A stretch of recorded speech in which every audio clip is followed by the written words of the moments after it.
O God, may your spirit and guidance be in us as we work for the benefit of all our people, for peace and justice in our land, and for the constant recognition of the dignity and aspirations of those whom we serve. Amen.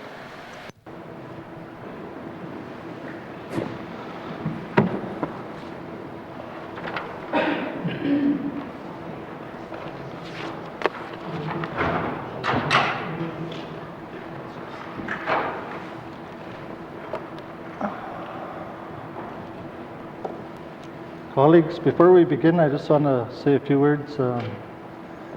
Today is a difficult day in Port McPherson, where we have a funeral there for Deborah Kendi Blake. Thoughts and prayers are with the community. During these times, our communities, especially here in the north, really pull together to help one another, and our thoughts and prayers are with them. And I'm sorry I couldn't be there today, as I usually am when I can be. Just know that we're thinking of you all, especially through the days ahead. Just keep them in prayers. Merci. Minister statements. Minister statements. Minister responsible for Environment and Natural Resources. Thank you, Mr. Speaker. Mr. Speaker, the Department of Environment and Natural Resources is responsible for the implementation of the N.W.T. Water Steward Strategy, including Transboundary Water Management Agreement and water monitoring throughout the Northwest Territories. Together with our partners, we track long-term trends and monitor change in water quality, quantity, and biology.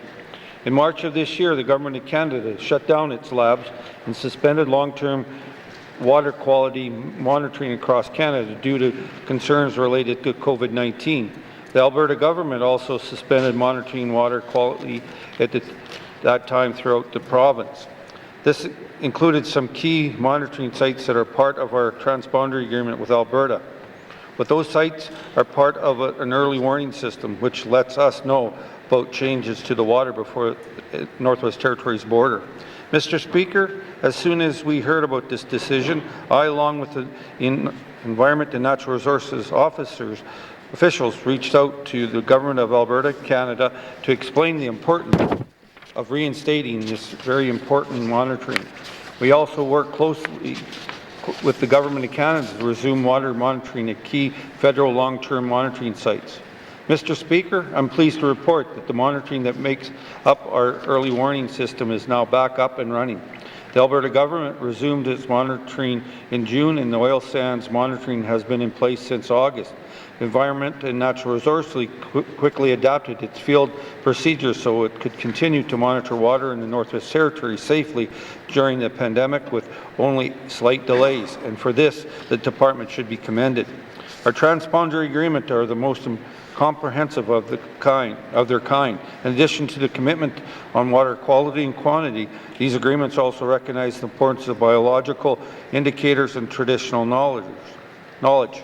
Triggers set out under the agreement, which are reported on in annual reports, help ensure that any issues that could put the Northwest Territories water at risk can be addressed early on. Mr. Speaker, water levels this year across part of the Mackenzie River Basin have been very high. Water levels of the Great Slave Lake were higher than we had seen. This has caused changes in the water. More dirt or sediment is being washed into the lakes and rivers, and there are large plumes of sediment in the Great Slave Lake lasting later in the season. Higher sediment has also resulted in higher concentration of metal, in some cases the highest levels ever recorded in Slave and Hay rivers. Although total metal concentrations are higher than usual, they are not in a form that is readily available to the uptake of aquatic species. The work to analyze water supplies gathered this summer is ongoing, and we plan to release the results as they are available. Environment and Natural Resources is working with our neighbours in Alberta and British Columbia to better understand the concentrations from upstream watersheds to water levels in Great Slave Lake, including the roles of the Bennett Dam in British Columbia. Many Northerners are wondering what will happen to water levels this winter. We already know that high water levels are mostly due to more rain and snow across Alberta and southern Northwest Territories. Some areas received up to twice as much rain this year. Environment and Natural Resources has taken a closer look at the factors affecting water levels and will release the results of this work once completed. Mr. Speaker, the level of our water is the health of our water is of critical importance to the residents of the Northwest Territories. Environment and Natural Resources will continue to collaborate with our transboundary partners to manage water resources in a sustainable manner to maintain the ecological integrity of the Mackenzie River Basin for present and future generations. Thank you, Mr. Speaker. Thank you, Minister. Minister statements. Minister statements. Minister responsible for municipal and community affairs. Mr. Speaker, I would like to update the members on the progress we have made with our mandate commitment to reduce the municipal funding gap by $5 million in the lifetime of this Assembly. We recognize the important role that the community governments play in our economy and the provisions of core programs and services. Community governments are essential partners in delivering programs and services to meet the needs of the Northwest Territories residents, and they require adequate resources for this important work. I'm pleased to confirm that we are making progress on this mandate commitment. In the fiscal year, we added $2.6 million to the community funding, and we will continue to seek additional increases in future budgets. Mr. Speaker, this additional community government funding is welcoming news to our community governments. Since its beginning, MACA has worked with the Northwest Territories Association of Communities and its members on the funding strategy. As part of the ongoing engagement, we are determined how best to allocate the $2.6 million. The Government of the Northwest Territories is matched by the federal investment in Safe Restart funding for municipalities. This winter, we will be rolling out approximately $4.7 million to help our communities put in place appropriate precautions to manage public spaces and critical services and safety restart operations. Reducing the municipal funding gap is not only just about adding funding, it's also about supporting communities to provide new opportunities to raise additional revenues and to reduce or stabilize the cost of delivering core services. Mr. Speaker, 3 key initiatives the Department is advancing to support community governments in these areas are: MACA is working with the Government of the Northwest Territories departments on processing guides on how to transfer land within the municipal boundaries. I expect to share the draft this winter. This guide will set the path for providing community governments to acquire ownership and manage land currently held by the GNWT. Within their boundaries, community governments will have the ability to take over management functions and enforcement, and if it desires, sell land, which offers an opportunity for own source revenue. The Department is supporting communities to find efficiencies in their program delivery, assisting communities to put in place response plans through the asset management system, will improve maintenance and lower the cost of equipment failures and emergency repairs. This will allow community leaders to have access to improved information when making investment decisions and be able to maximize their available resources. The Northwest Territories water resource management strategy has a strong focus for community governments. MACA will be working with communities to eliminate hazardous waste stockpiles within their solid waste sites. Resources and supports that have for community governments in solid waste management are being adapted. Through better management, better operations of their solid waste sites will not only improve environment stewardship, but can significantly increase the lifespan of community sites and defer the needs for costly investment. Mr. Speaker, some community governments face significant pressures to deliver quality programs and services. We see that we get it. Through our increased investment and support for land management and facility management, we are working hard to help communities manage these challenges. Thank you, Mr. Speaker. Thank you, Minister. Minister statements. Minister statements. Member statements. Member for Fairview North. Or South, sorry. Thank you, Mr. Speaker. Mr. Speaker, most of us in the N.W.T. understand that we coexist with the wildlife that surrounds us. At times, the two worlds collide, which can result with the injury or worse, a fatality. Mr. Speaker, last Friday, we all received notice that in the early hours of the morning, a young lady in Hay River was mauled by a bear in a residential area. What transpired is nothing short of heroism. Shelley Wood, a female occupant of the resident, who just received her knitting supplies earlier that day, decided to stay up late and start the process of making use of those supplies. Whether or not it was fate that she stayed up, it was fortunate that she did. It was around 2:30 a.m. in the morning that she heard a commotion outside. Mr. Speaker, upon looking through a window onto the deck, she witnessed a person being viciously attacked by a bear. At that point, she picked up some boots, went outside and threw them at the bear. Realizing the bear was not backing down, she ran back in yelling for help from her spouse, Roy Helmer. Roy, unaware of what was really happening, awoke from a deep sleep and sprang into action. Without hesitation, he ran outside and saw that the bear was dragging the girl down the stairs. He grabbed another boot and threw it at the bear. The bear would not back away from the young lady. Roy grabbed a heavy cement statue and went after the bear. He threw the statue at the bear, hitting it, causing the bear to release the young lady and momentarily retreat. This provided Roy the time he needed to pull the young lady to the safety of his home. Mr. Speaker, the combined action of Roy Helmer and Shelley Wood saved this young lady's life. The young lady was fortunate to have survived such a vicious bear attack. She has since been transported to Edmonton for medical treatment. I would like her and her family to know that they are in our thoughts and prayers.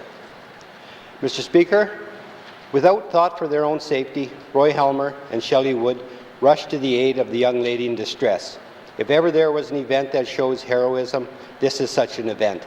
I would like to recognize and have this House show our appreciation to Roy Helmer and Shelley Wood for unselfishly placing themselves in harm's way to save the life of this young lady. Thank you, Mr. Speaker.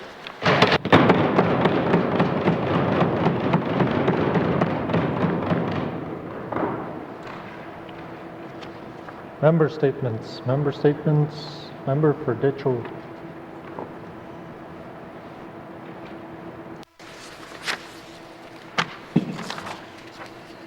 Merci, Mr. Speaker. Mr. Speaker, the Department of Education, Culture and Employment is responsible for the Northwest Territories education system from junior kindergarten to grade 12, which includes all the small communities. I realize the department does not deliver the education services directly to the students, as they have stated on many occasions, but that is the responsibility of the regional education boards.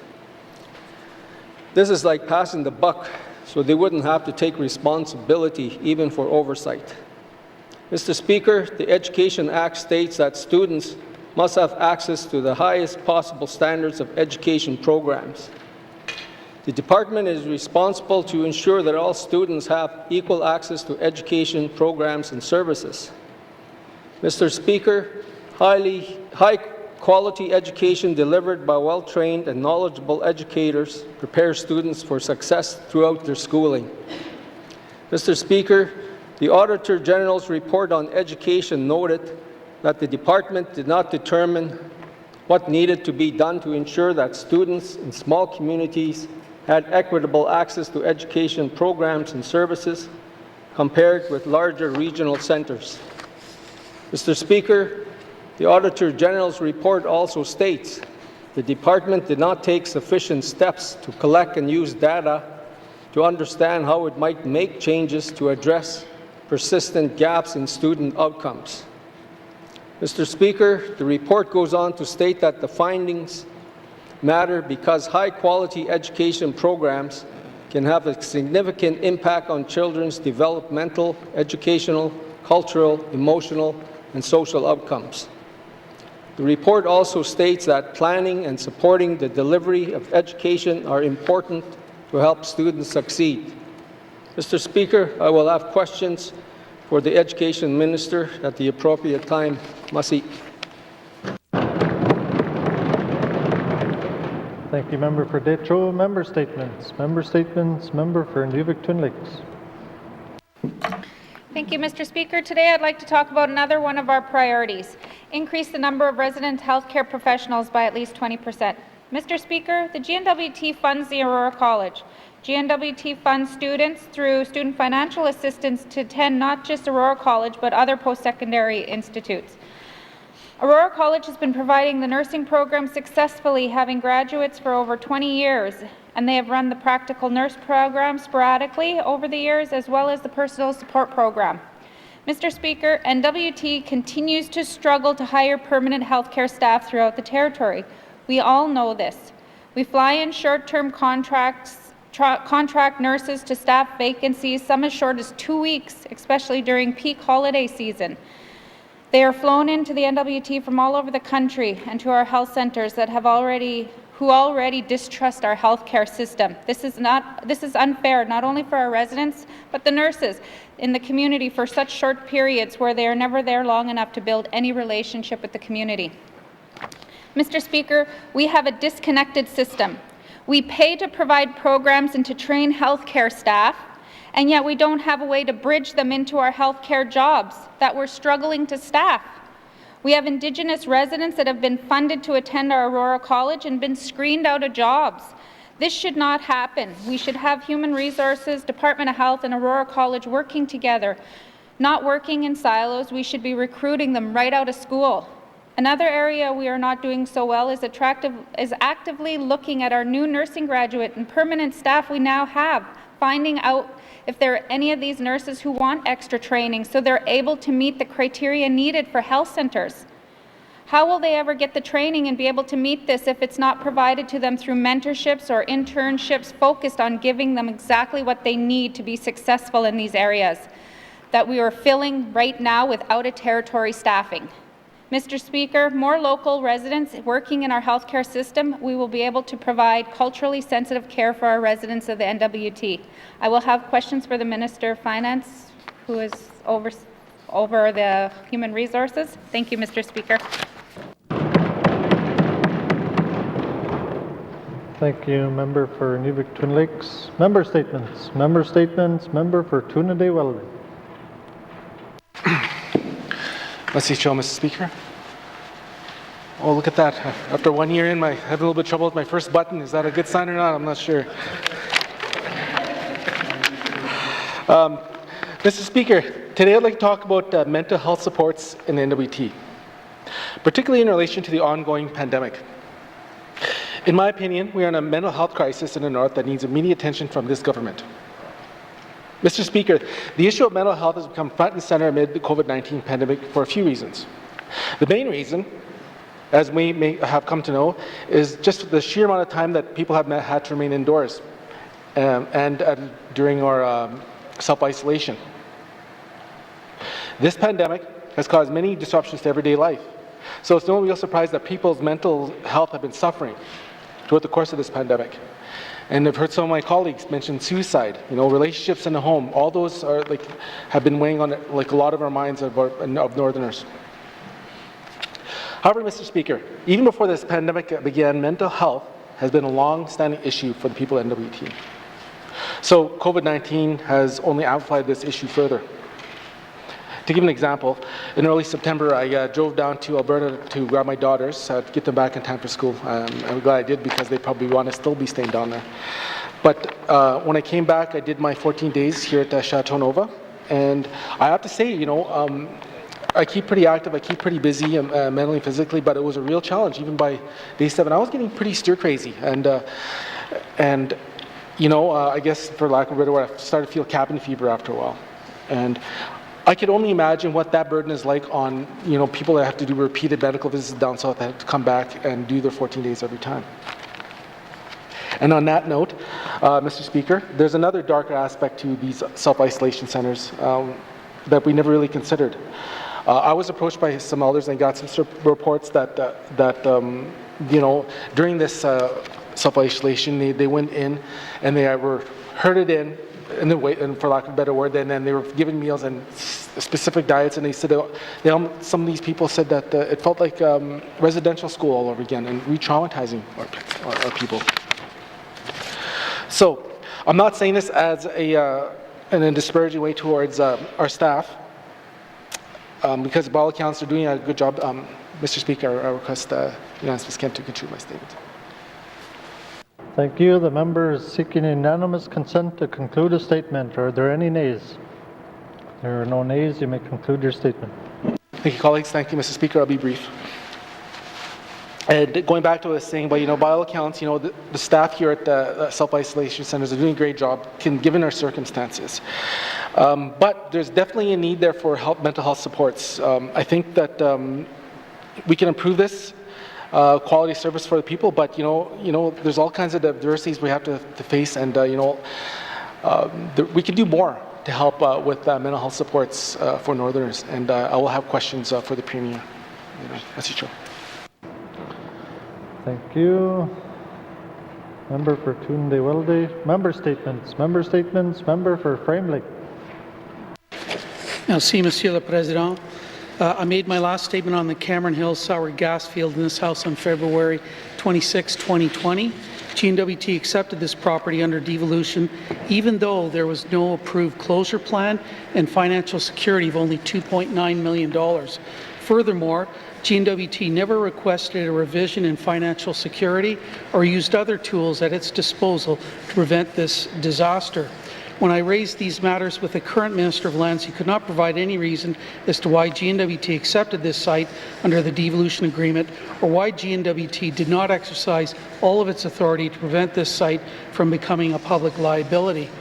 The Office of the Regulator of Oil and Gas Operations was apparently payable under some sort of a commercial general liability insurance policy for up to $5 million by the former owner, Strategic Oil and Gas Limited, but that policy may have expired in January 2019. Orogo may also hold an irrevocable letter of credit of an unknown amount. There may also be a letter of credit to the National Energy Board for $245,000 for the pipeline that carried Cameron Hills gas into Alberta. What is clear is that the remediation of this site is going to cost taxpayers a lot of money. How much? There is still no approved closure plan or reclamation estimate for this very complex property that consists of 50 wells, winter roads, summer all-terrain vehicle trails, a gas and oil gathering system, a central battery, temporary and permanent camps, airstrips, borrow pits, bridges, and pipelines. It appears that the 3 worst wells were partially closed and abandoned this last winter. That's good news, but it's not clear how much that cost, what funds remain available to GNWT, how much more it will cost taxpayers to clean up this mess, and where those funds will actually come from. I will again have questions for the Minister of Lands on how we got ourselves into this mess, whereby NWT taxpayers are on the hook for what is likely tens of millions of dollars of environmental liabilities, and I'd also like to know what is being done about it. Merci, Mr. Speaker.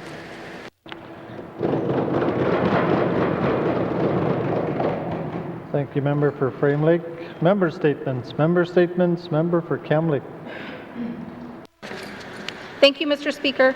This past June, the Departments of Education, Culture and Employment and Industry, Tourism and Investment teamed up to announce a new website for the N.W.T nominee program.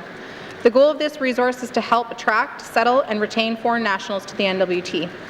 Mr. Speaker, I see great value in attracting newcomers to the Northwest Territories. Increasing our population base is the easiest way for the N.W.T to increase federal transfer payment, which is how the government generates most of its spending money. Immigration also increases diversity and reunites families, which both enrich the lives of all Northerners. Immigration is good news for the N.W.T, Mr. Speaker. There are 2 streams within the nominee program. The employer-driven stream, which allows employers who want to hire and nominate foreign nationals when there are no Canadians or Canadian permanent residents available to do the job, and the business stream, which encourages immigration by foreign nationals with the resources to start or purchase a N.W.T business. While this economic development is good news for the N.W.T, Mr. Speaker, my concern today is for the ability of the GNWT to protect resident Northern business owners who support and assist potential business owners to immigrate to the N.W.T.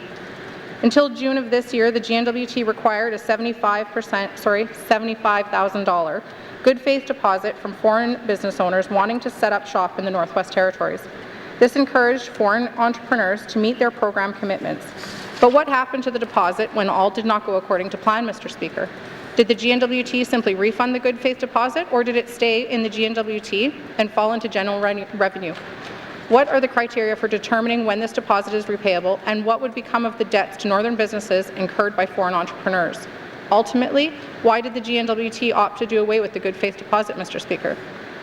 Immigration is great news. Economic development is great news, but not to the detriment of Northern business owners. I look forward to working with the Minister toward a solution which benefits and protects both Northern business owners and the nominee program. Thank you, Mr. Speaker. Thank you, Member for Cam Lake. Member statements. Member statements. Member for N.W.T. Thank you, Mr. Speaker. Mr. Speaker, it's been a tough few months since our last sitting in our communities with all the deaths we've been having, and it's been really tough with COVID-19 restrictions for the funerals. I had few people pass away in my riding, Mr. Speaker. George Pokiak passed away in Tuktoyaktuk. Thoughts and prayers are with his family. My good friend Jesse Ranger, Jesse Panuktaluk, thoughts and prayers for Liz and family. You'll be missed in our patrol, but never forgotten. Ernie Man Raymond, to his family. Ernie was a real good friend growing up, grew up across the street, and checked a lot of fish nets together, so a lot of good times. It won't be forgotten to his sisters. Lucy Cockney, to Noe and family for the loss of their mother. Was an awesome lady, did so much for our community of Tuck in so many roles in leadership and in teaching our youth at the school. Butch Willie Jacobson, my brother. I lost my brother this summer. And still dealing with it. But thoughts and prayers are with my sister-in-law Bessie and all my family back home. And we're going to get through this together. Boogie Randall Pokiak, one of our elders in IFA that did so much for our people in the Tuck Community Corp and the IRC in the early days of COPE for negotiations and stuff. Thoughts and prayers with Diva, Lucky, and Enoch, and all his brothers and sisters and their families. Thoughts and prayers. Auntie Alvera Klinkenberg, to Rex and the boys, thoughts and prayers are with you. Walter O'Liffey, we call him O'Liffey, and always had good visits with him in Ulakaktuk. He's one of our respected elders over there, and we lost him this past September. Thoughts and prayers are with him and his family. And from Elizabeth Kuptana of Polituk, passed away this past summer, and thoughts and prayers are with them and the family in the community of Polituk, and all my communities across the territory. Whoever lost a loved one, our thoughts and prayers are with you, and God bless you all. Thank you, Mr. Speaker. Thank you, Member for N.W.T. Our thoughts and prayers are with all the families as well. Member statements. Member statements. Member for Yellowknife North. Thank you, Mr. Speaker. The GNWT's economic recovery must be built on strong foundations. And in our case, those foundations are our communities and our municipal governments, Mr. Speaker. Before we want to grow and expand our mandate, we must make sure that our municipalities are taken care of. However, in this case, Mr. Speaker, that foundation is crumbling, quite literally. Our municipal roads, sewers, and basic infrastructure are degrading from a lack of maintenance and unstable footings. Mr. Speaker, we defund our municipalities $9.6 million in operations and maintenance, $6.5 million in environmental, $24.3 million in capital, for a total of $40.4 million every single year, Mr. Speaker. I'm happy to hear the Minister's statement today about an additional $2.6 million, as well as the $4.7 million to address the significant lost revenues and work they took on during COVID. However, Mr. Speaker, this is not a long-term solution. We agreed to a municipal funding formula, and then in typical GNWT fashion, we failed to implement it or provide the money. Mr. Speaker, if we don't agree with the funding formula, then we must go back to the table and renegotiate it. But the problem is we designed this formula, and we have not followed up with the money in hand, Mr. Speaker. I'm appreciative of the mandate commitment to reduce the funding gap by $5 million. And perhaps there is some work, as the Minister spoke about today, in regards to land transfer or working with revenues to reduce another $5 million. But we are still a long way off from reducing that gap, Mr. Speaker. And as we barrel into our debt wall and are about to approve one of the largest capital budgets in N.W.T. history, largely due to carryovers because we can't get the money out the door, it's insulting to our communities, Mr. Speaker. They can get their money out the door, and far better than us, they will make sure it is spent in our communities and employs local Northerners.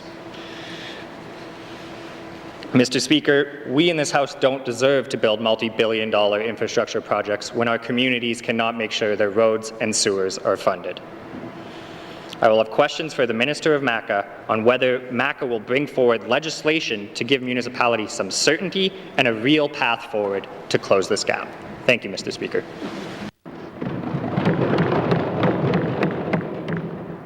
Thank you, member for Yellowknife North. Member statements. Member statements. Member for Mumford. Mr. Speaker.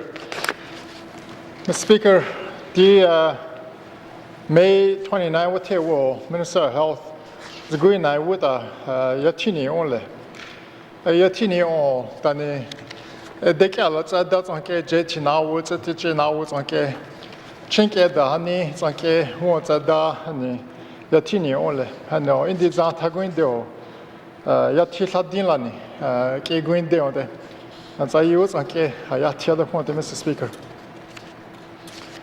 Mr. Speaker, last week I asked Minister of Health and Social Service for a status report on progress relating to a promise made in this House on May 29, 2020, when the former minister was in charge. The promise was that the department would study the idea of providing residential addiction treatment here in the Northwest Territories, as opposed to sending Northerners to southern institutions. The response last week was that the promise was not been follow up on. In fact, Minister at that time denied any knowledge of it. To refresh Minister's memory, Mr. Speaker, I quote her Deputy Minister speaking before the House, quote, what we could be doing here in the North, and might be better opportunities to look at treatment center. It is certainly something that's not off the table.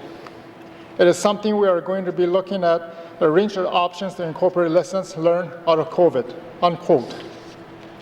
And if there is any possible doubt, Mr. Speaker, the quote continues. We are absolutely open to the idea of looking at treatment center, and we'll be taking a look at this question and different treatment models as part of our planning forward, unquote. So, Mr. Speaker, it disappoints me that the minister and her department would treat their commitments so lightly, especially on such an important matter for Northwest Territories. With this in mind, Mr. Speaker, I will have questions for Minister of Health at a later time. Merci.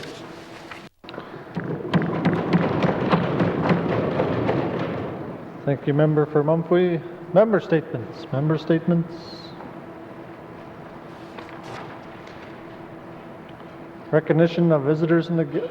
Oh, sorry. Member statements. Member for Nahende. Thank you, Mr. Speaker. Mr. Speaker, Helen Margaret Hardesty Jerkin was born to Sarah and William Hardesty in Fort Simpson on February 24, 1956. She was the 9th child in the family of 12, 4 older brothers, and her parents predeceased her. Helen spent her childhood in Jean Marie, but often spent summer months in Fort Simpson so that her father and older brothers could maintain wage and employment. Although the family lived through lean times, Helen was raised in a strict but loving Christian home. She attended school in Jean Marie until grade 6, grade 7 to 9 in Fort Simpson, and she completed her schooling at Sir John Franklin High School in Yellowknife. After graduation, she returned to Fort Simpson and lived there for a few years until moving to Norman Wells to live with her older sister, Shirley, and family in 1977. In 1979, she returned to Fort Simpson and moved to Hay River to live with her older brother, Ron, and his family, where she worked for the GNWT. She later moved to Nunavut until approximately 1981, where she moved to Yellowknife. It was while she was living in Yellowknife that she met her former husband, Richard Jerkin, and they married in July 1986. Their son, Dylan, was born in 1984, and grandson Deacon was born in 2007. She started working for the Dene Nations in Yellowknife not long after moving there, and worked there for more than 10 years. Helen was known for her meticulous housekeeping and was always also known for her cooking skills as well as her passion for bingo. She loved entertaining families and friends in her big house in Delo. Helen loved to talk, especially when she was younger, and her siblings used to tease her about it. She was friendly and outgoing. She had many friends in the places she lived and was very athletic when she was young. During her years at Cato Hall, she was part of the Cato girls basketball team and joined a women's basketball team in Inuvik when she moved there. After her marriage broke down, she lived with her friends and family and continued until her health started failing her. Although Helen's experienced difficulties in her life, she was never lost her faith in God and her firm belief in Him. She'll be sadly missed by her family and friends. Thank you, Mr. Speaker. Thank you, Member for Nahende. Our thoughts and prayers are with the family. Member statements. Member statements. Recognition of visitors in the gallery. Recognition of visitors in the gallery. Reports of committees on the review of bills. Reports of committees on the review of bills. Reports of standing.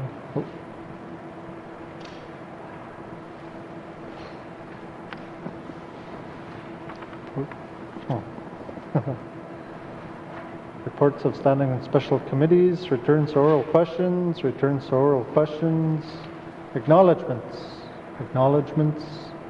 oral questions. Member for Haver South. Thank you, Mr. Speaker. I'd like to return to questions I was asking the Minister of Justice yesterday. I'd ask the Minister if he can tell me, for every $1 spent in dealing with addictions, how much is spent on drug and alcohol enforcement in the N.W.T? If he doesn't have the information, I'll give him time to get it at some point. Thank you, Mr. Speaker. Thank you. Minister responsible for justice. Thank you, Mr. Speaker. I don't have the N.W.T specific numbers, but I know that in Canada, in 2014 is the most recent information I have, and that's from a report prepared by the Canadian Institute for Substance Use Research and the Canadian Centre on Substance Use and Addiction. For every $32 million spent on healthcare, there's about $10 million, or healthcare for substance abuse, there's a corresponding $10 million spent on enforcement. Thank you, Mr. Speaker. Thank you, Minister. Oral questions. Member for Haver South. Thank you, Mr. Speaker. I'd ask the Minister, what is the average time for drug trafficking, production, importing, exporting to move through the justice system? Thank you, Mr. Speaker. Thank you, Member for Haver South. Minister responsible for justice. Thank you, Mr. Speaker. In adult criminal court, according to Stats Canada, the average number of days it takes to get other drug offense is the technical term through the court system, and those would be things like drug trafficking, production, and importing and exporting. In the N.W.T. in 2017-18, it was 277 days, and the Canadian average, that's the Canadian average. In the N.W.T., it's 295 days. And then in 2018-19, the Canadian average was 273 days, but in the N.W.T., the average was 413 days. And that is because we're a small jurisdiction, and so if you have one large, complex case, that can skew the statistics, and there's ups and downs. Thank you, Mr. Speaker. Thank you, Minister. Oral questions. Member for Haver South. Thank you, Mr. Speaker. Mr. Speaker, the Canadian Association of Chiefs of Police proposed diverting people dealing with the substance abuse or addiction issues away from the criminal justice system towards social services and healthcare. Can the Minister confirm if this is an approach the Department agrees with, and if so, has it been put into practice? Thank you, Mr. Speaker. Thank you, Member for Haver South. Minister responsible for justice. Thank you, Mr. Speaker. It's an odd notion to treat addiction as a criminal matter, and so I'm fully in support of diversion where we can and providing supports where we can. And the GNWT has been providing alternatives to the traditional justice system for a number of years. Every year we contribute $1.8 million to community justice programming, which includes formal diversions. We have an annual priority established through our contract with the RCMP to prioritize diversions. A number of the sanctions from the community justice committees include things like counseling, cultural connection, and treatment. The RCMP as well, then they're committed to diversion as well. They are very supportive of their local community partners. So here in Yellowknife, there's the Yellowknife Sobering Centre, and in Betcherco, there's the Warming Centre. And in Yellowknife, through those kind of partnerships, they've seen a 73% decrease in the number of prisoners in cells from 2014 to 2018. So that was, in 2014, there was about 6,500 individuals in cells, and we're down to about 1,700 now. So there is a diversion away from that criminal system. We also have integrated case management within the GNWT. In the South Slave, SMCC is transitioning to a therapeutic community model, which will, it's still in the justice system, but it's trying to direct people out of it and giving them the tools they need to overcome addictions and stay out of the system. And we also have the wellness court as well, which looks at the circumstances of the offender and tries to deal with those as opposed to looking at an offense and punishing someone for an offense. So we are trying different things. It's always tough, and I understand now why my predecessor would always say this. We're dealing with people at the end of a lot of trauma and a lot of decisions that led them down this path, and it's tough to change that course, but we are trying and we are committed to it. Thank you, Mr. Speaker. Thank you, Minister. Final supplementary, member for Haver South. Thank you, Mr. Speaker. Mr. Speaker, the RCMP and police in general have been receiving bad press lately. This is disturbing when we consider the good work they do, which never gets reported. Mr. Speaker, not only are RCMP officers paid less than provincial counterparts, a past Auditor General report confirms that RCMP are understaffed and because of it receive inadequate training. Mr. Speaker, can the Minister confirm what the Department is doing to ensure our complement of officers in the N.W.T meet our needs in the North and that they are adequately trained? Thank you, Mr. Speaker. Thank you, member for Haver South. Minister responsible for Justice. Thank you, Mr. Speaker, and I want to thank the member for highlighting the positive contributions of the RCMP. I've stated before in the House that they don't do the kind of self-promotion that perhaps they could to get that sort of those accolades. The NWT does have the highest concentration of RCMP officers in Canada. We have 416 per 100,000 people. The next highest is Nunavut with 354 per 100,000. So we are staffed quite well with RCMP. In terms of the training, there's a significant amount of mandatory training that RCMP have. And in order to support that and support increased training, because there's always new training every year, every time something happens, there's training in response to it. The department increased funding to the RCMP in 2019-20 by $200,000 annually just for training. And that's the 70% contribution that the GNWT makes. So in total, there was almost $250,000 increase in the training budget a couple of years ago. And I want to say that the member mentions the RCMP have been getting some bad press, but in my 5 years in this Assembly, no one has ever said they want less RCMP. Every community, every member says they want more RCMP in the community, and they appreciate their efforts. And the member made a statement earlier in regards to bear attack in Hay River, and it was the RCMP who responded to that and who dispatched the bear. So that they do a lot of good that isn't recognized, so I appreciate the member's questions. Thank you, Mr. Speaker. Thank you, Minister. Oral questions, member for Ditchell. Merci, Mr. Speaker. Mr. Speaker, my member's statement alluded to the Auditor General's finding on education delivery by the Department of Education. Of interest, I noted the department piloted the junior kindergarten program across the territory during the 2017-18 school year. The Auditor General's report stated the department's analysis of a small number of junior kindergarten students during the pilot program scored better on a number of indicators related to developmental readiness for learning. The report also goes on to state data from the JK program needed additional data to be collected over several more years to know whether the results were conclusive. Can the Minister provide information as to whether any data was collected in the years following the rollout of the junior kindergarten program? Merci. Thank you, member for Ditchell. Minister responsible for Education, Culture and Employment. Thank you, Mr. Speaker. There are significant benefits to early childhood education, and I think everyone would agree to that. And so the fact that we have junior kindergarten anecdotally means that there have been some benefits to children across the territory.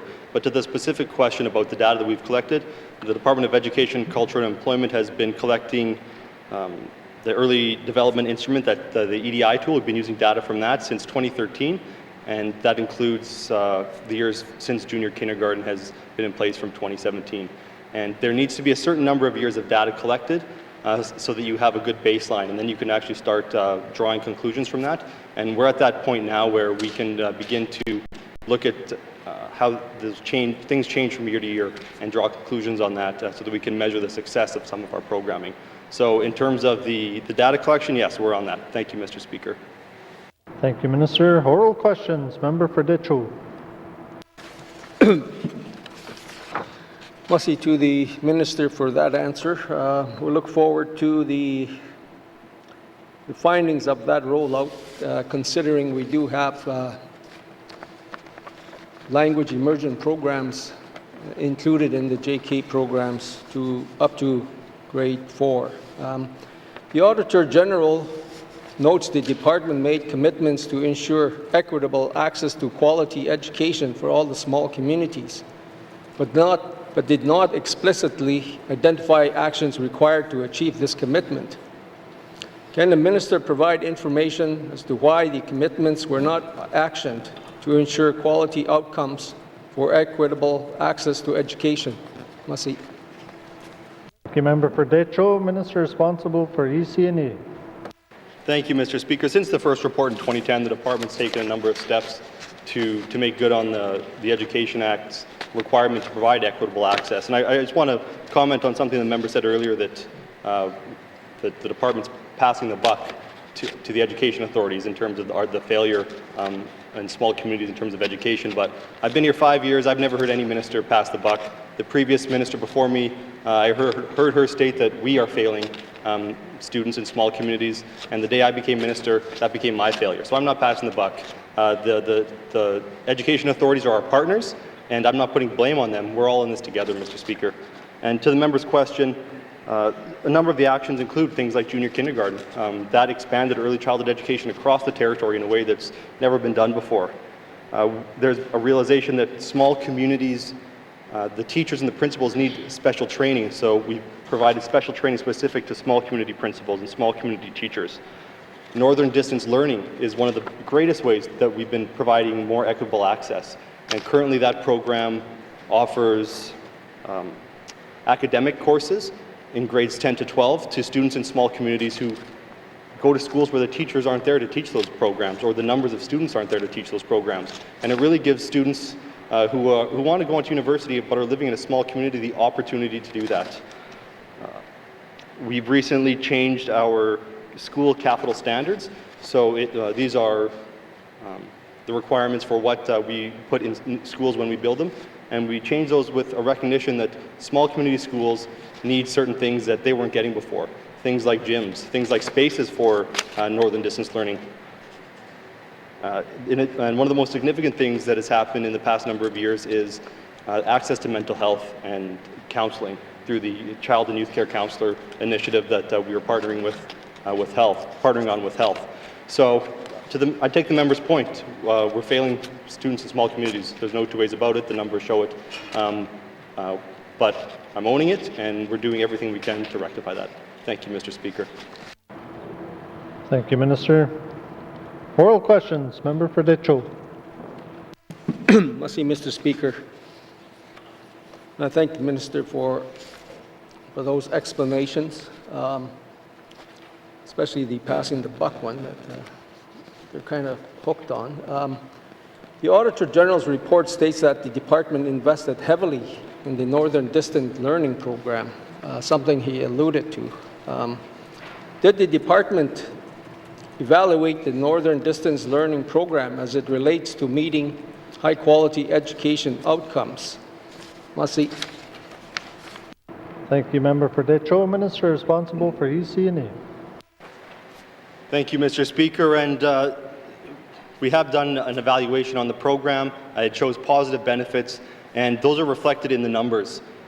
The students who are participating in these academic courses, would otherwise have to take them through distance learning. So traditional distance learning where you get, well, back in my day, you got a pack of CDs and some workbooks in the mail, and you had to fill those out. And the success rate on those types of programs is very, very low, everywhere, not just in the territory. But the credit acquisition rate in the territory for Northern Distance Learning has been significantly higher throughout the years. So going back over the years, it's been as high as almost 80%, it's been as low as 55% in some years. But nonetheless, the students are getting these courses, they're making their way through the material, and they're passing these diploma exams that you have to pass if you're in Uluhuktuk or if you're in Edmonton. So it is working, and we hope to expand it across the territory. Thank you, Mr. Speaker. Thank you, Minister. Oral questions. Oral questions. Member for Mumfree. Mr. Speaker. Mr. Speaker, the Minister. Mr. Speaker, I'd like to ask Health and Social Services a question. We don't have a treatment center in the Northwest Territories, and I'd like to ask the Minister of Health some questions. I know that it was under a different minister that a promise was made, a promise to look into residential addiction treatment being provided here in the Northwest Territories. But the promise was also reiterated also by the Deputy Minister, who remains in the position today. Mr. Speaker, to the Health and Social Service Minister, why has the department not followed up on its promises to look into a new residential addiction treatment center here in the Northwest Territories? Mr. Speaker, Mussey. Thank you, Member for Mumfree. Minister responsible for Health and Social Services. Thank you, Mr. Speaker. Mr. Speaker, I'm going to take that question on notice. Thank you. The members or the minister's taken that as notice. Member statements. Member statements. Member for Frame Lake. Slave. Great Slave. Apologies. Sorry, Mr. Speaker. Mr. Speaker, with respect to the current cases of suspected COVID in the Northwest Territories, I would not be doing my job if I did not revisit my question from yesterday.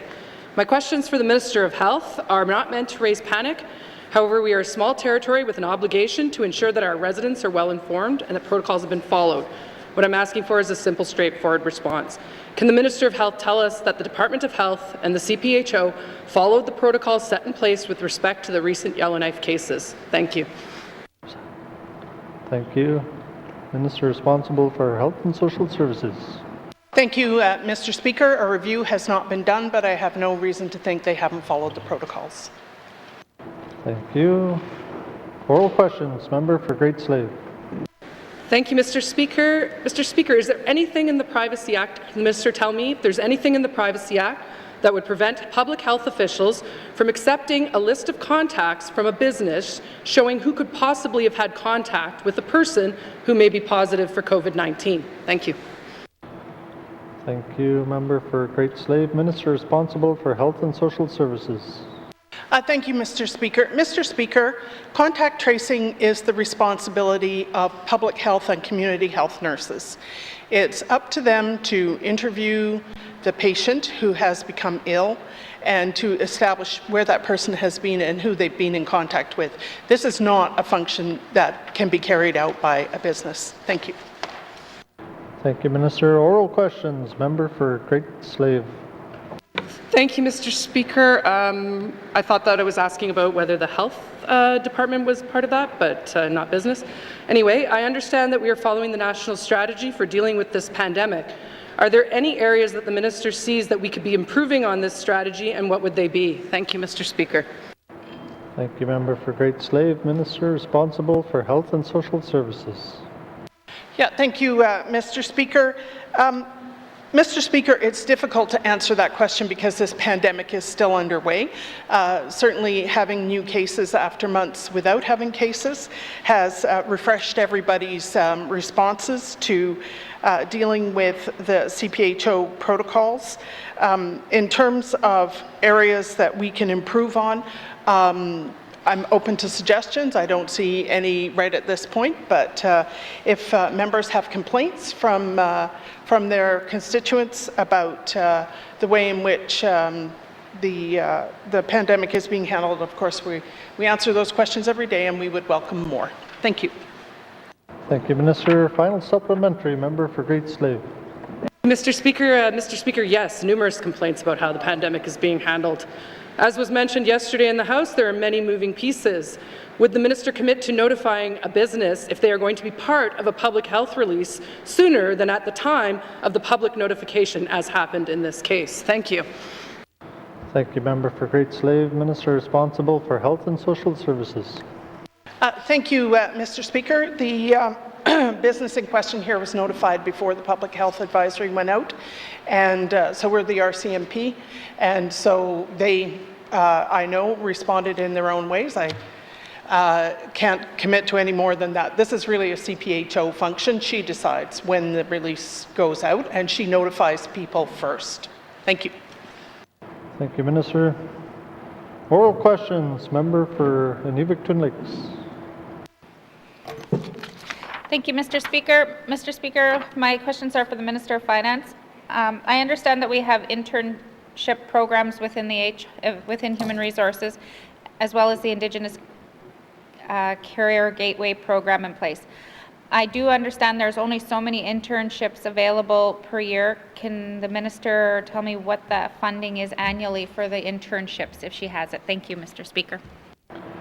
Thank you, member for N.W.T. Lakes. Minister responsible for Finance. Mr. Speaker, the Department of Finance is able to fund up to 40 internship placements every year. That works out to roughly being $40,000 per year per placement. Thank you. Thank you, Minister. Oral questions. Member for N.W.T. Lakes. Thank you, Mr. Speaker. Can the Minister tell me how many interns there has been in this past year and how many were in health? Thank you, Mr. Speaker. Thank you, member for N.W.T. Lakes. Minister responsible for Finance. Thank you, Mr. Speaker. This year, Mr. Speaker, there have been 24 interns in total. Of those, 1 went to the Department of Health and Social Services, in addition to which there was 4 that went to NTHSSA. They were at least scheduled to go there, Mr. Speaker, but COVID-19 certainly has interrupted some of the processes that we normally undertake to have interns recruited and placed. Thank you. Thank you, Minister. Oral questions. Member for N.W.T. Lakes. Thank you, Mr. Speaker. As I mentioned in my member statement, that there's a gap in bridging students to the workforce. Will the Minister have her Department of Human Resource look at the way to build a bridging program from the college or any healthcare program into our healthcare system? Thank you, Mr. Speaker.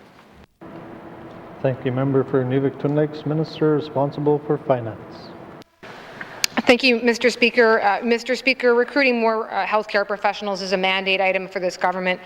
There's already a health recruitment unit well underway, which is a partnership between Health and Social Services and the Northwest and the Department of Health of Finance.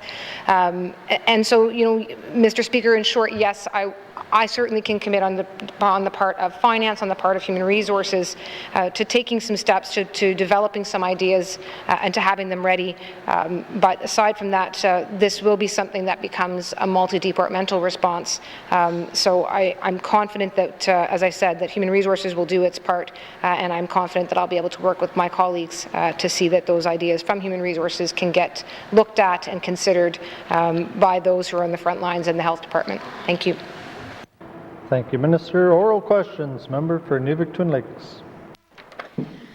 Thank you, Mr. Speaker. One of the things that I know that there are some other programs that are for GNWT employees to access training dollars, but I don't know if this is widely known of the hiring managers and the staff, but will the Minister commit to looking into all the funding pots that we have that we can train current staff, that we could possibly train them to, if they choose to go out to health centers into specialty areas like obstetrics, emergency. These are the areas that we keep struggling, and these are the ones that we keep bringing in people from outside the territory to fill. Thank you, Mr. Speaker. Thank you, member for N.W.T. Lakes. Minister responsible for Finance.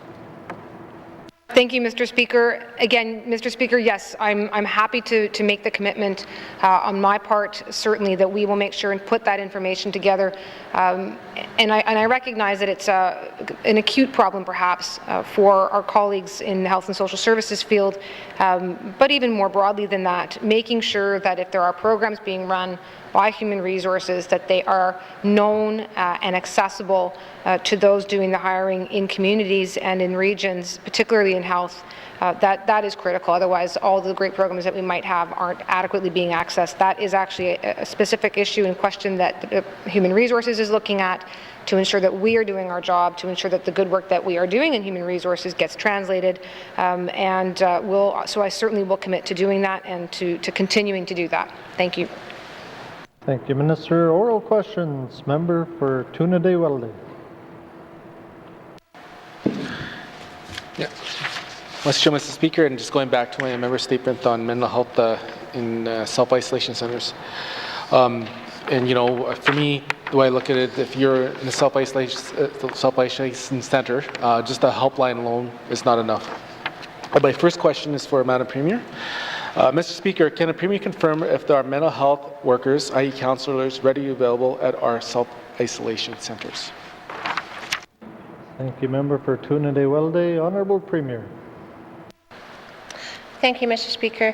When COVID-19 first struck the Northwest Territories in April, when we started to put things together and brought our isolation units, I can't say at that point that we actually had those processes in place.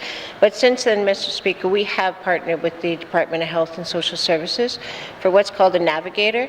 That person is responsible for when people are identified that they need any help, whether it be mental health, addictions, or other supports, that those people actually will provide the services and try to navigate the people, help to refer them to appropriate services, including mental health support. Thank you, Mr. Speaker. Thank you, Honourable Premier. Oral questions. Member for Tuna-Day-Welde. Let's go, Mr. Speaker, and thank you for the response. My next question is to deal with the first point of contact. So, Mr. Speaker, can the Premier confirm if employees working at the self-isolation centres have been given any training, for example, mental health first aid, or anything pertaining to mental health? Thank you. For Tuna-Day-Welde, Honourable Premier. Thank you, Mr. Speaker. My assumption is no, they haven't got the mental health first aid training or specializing in mental health. It is a specialty field, in all honesty. It's my background as well. However, what I can say is that the employees that are at the isolation centres do know that they have access to the navigator, and also the people that are staying there also are provided the information that they can access that service if they wish. It's a volunteer service, Mr. Speaker. Thank you. Thank you, Honourable Premier. Oral questions. Member for Tuna-Day-Welde. Mr. Speaker, so my third question is, can the Premier explain if someone's having a mental health crisis while in self-isolation, where can they reach out for help aside from the navigators? Thank you. Thank you, Member for Tuna-Day-Welde. Honourable Premier.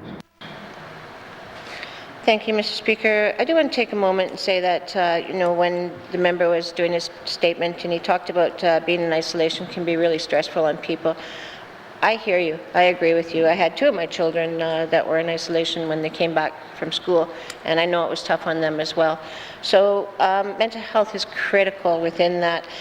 People, if they want, they can actually talk to any of the isolation staff, know how to access the navigator. In extreme cases, Mr. Speaker, when disturbances have been found in the isolation centres and the RCMP have been called, they also know how to reach the navigator. So the navigators, again, will link them in with the services available, but they're volunteer. At this point, unless somebody is a danger to themselves or others, we can't force them into taking those services. But the services, again, there would be a risk assessment because of COVID-19, especially if there's fear of people having COVID-19, there would be a risk assessment done. So depending on the risk assessment, services can either be in person or they can be telephone or virtual care. We've now brought in virtual care, which has been tremendous support for our health system. Thank you, Mr. Speaker. Thank you, Madam Premier. Oral questions. Member Final supplementary.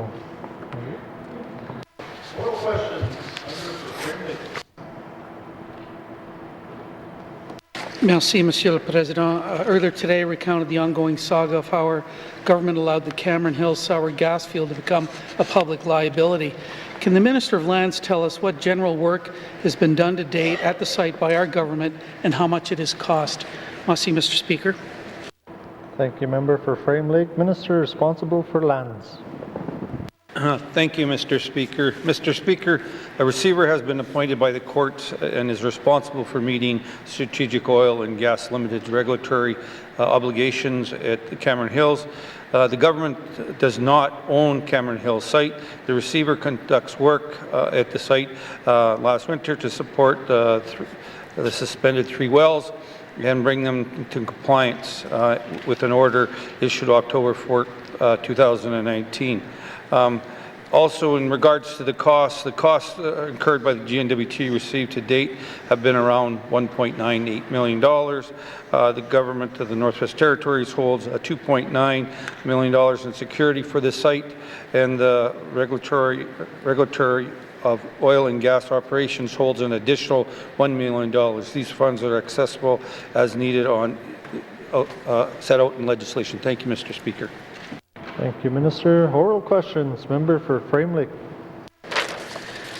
Merci, Monsieur le Président. I want to thank the Minister for that information. It's good news that some work is finally being done to close and remediate the Cameron Hills field, maybe by receiver, but ultimately it's going to come back to us because there's no way the money that's set aside is going to be able to cover all this. So can the Minister tell us how much money we actually can access in the various forms of available security for the remediation of the property, and how much is left before we have to ask taxpayers to cough up more? Merci, Mr. Speaker. Thank you, Member for Frame Lake. Minister responsible for lands. Thank you, Mr. Speaker. Mr. Speaker, lands has we have GNWT has $2.9 million, as I said, and oil and gas, regulatories of oil and gas hold an additional $1 million. So right now we have $3.9 million, almost, $3.9 million presently. Thank you, Mr. Speaker. Thank you, Minister. Oral questions. Member for Frame Lake. Merci, Monsieur le Président. I'm trying to do quick math on my feet here. Looks like we've got about $1 million left to do a lot more work. GNWT accepted the Cameron Hills site without an approved closure plan and without full financial security being posted. That should never have happened. We didn't use all the tools available to us to stop it from becoming a public liability either. Having seen some of the inspections reports, there's still a lot more work to be done to properly close and remediate this property. Can the Minister tell us whether there is a plan yet for the closure and remediation of the site and how much that will cost, or when a costed plan will be completed? Merci, Mr. Speaker. Thank you, Member for Frame Lake. Minister responsible for lands. Thank you, Mr. Speaker. On September 17, 2020, the McKenzie Valley Land and Water Board issued a one-year storage authorization for the land use permit. The authorization is posted to the board's public registry, and the receivers indicated that this was being done as an interim measure until the land use permit renewal is completed and approved. So we don't know exactly how much it's going to cost completely to remediate this site. Thank you, Mr. Speaker. Thank you, Minister. Final supplementary. Member for Frame Lake. Merci, Monsieur le Président. I want to thank the Minister for that information. It's clear that GNWT has not done enough to stop public environmental liabilities in a systematic way. We have no early warning system, despite commitments to do so in the last Assembly. We have a caddy mine teetering and nothing in the mandate letter for this minister to finally put in place a preventative approach to public environmental liabilities. Can the minister tell us exactly what he intends to accomplish in this Assembly to prevent further public environmental liabilities like strategic oil and gas? Merci, Mr. Speaker. Thank you, Member for Frame Lake. Minister responsible for lands. Thank you, Mr. Speaker.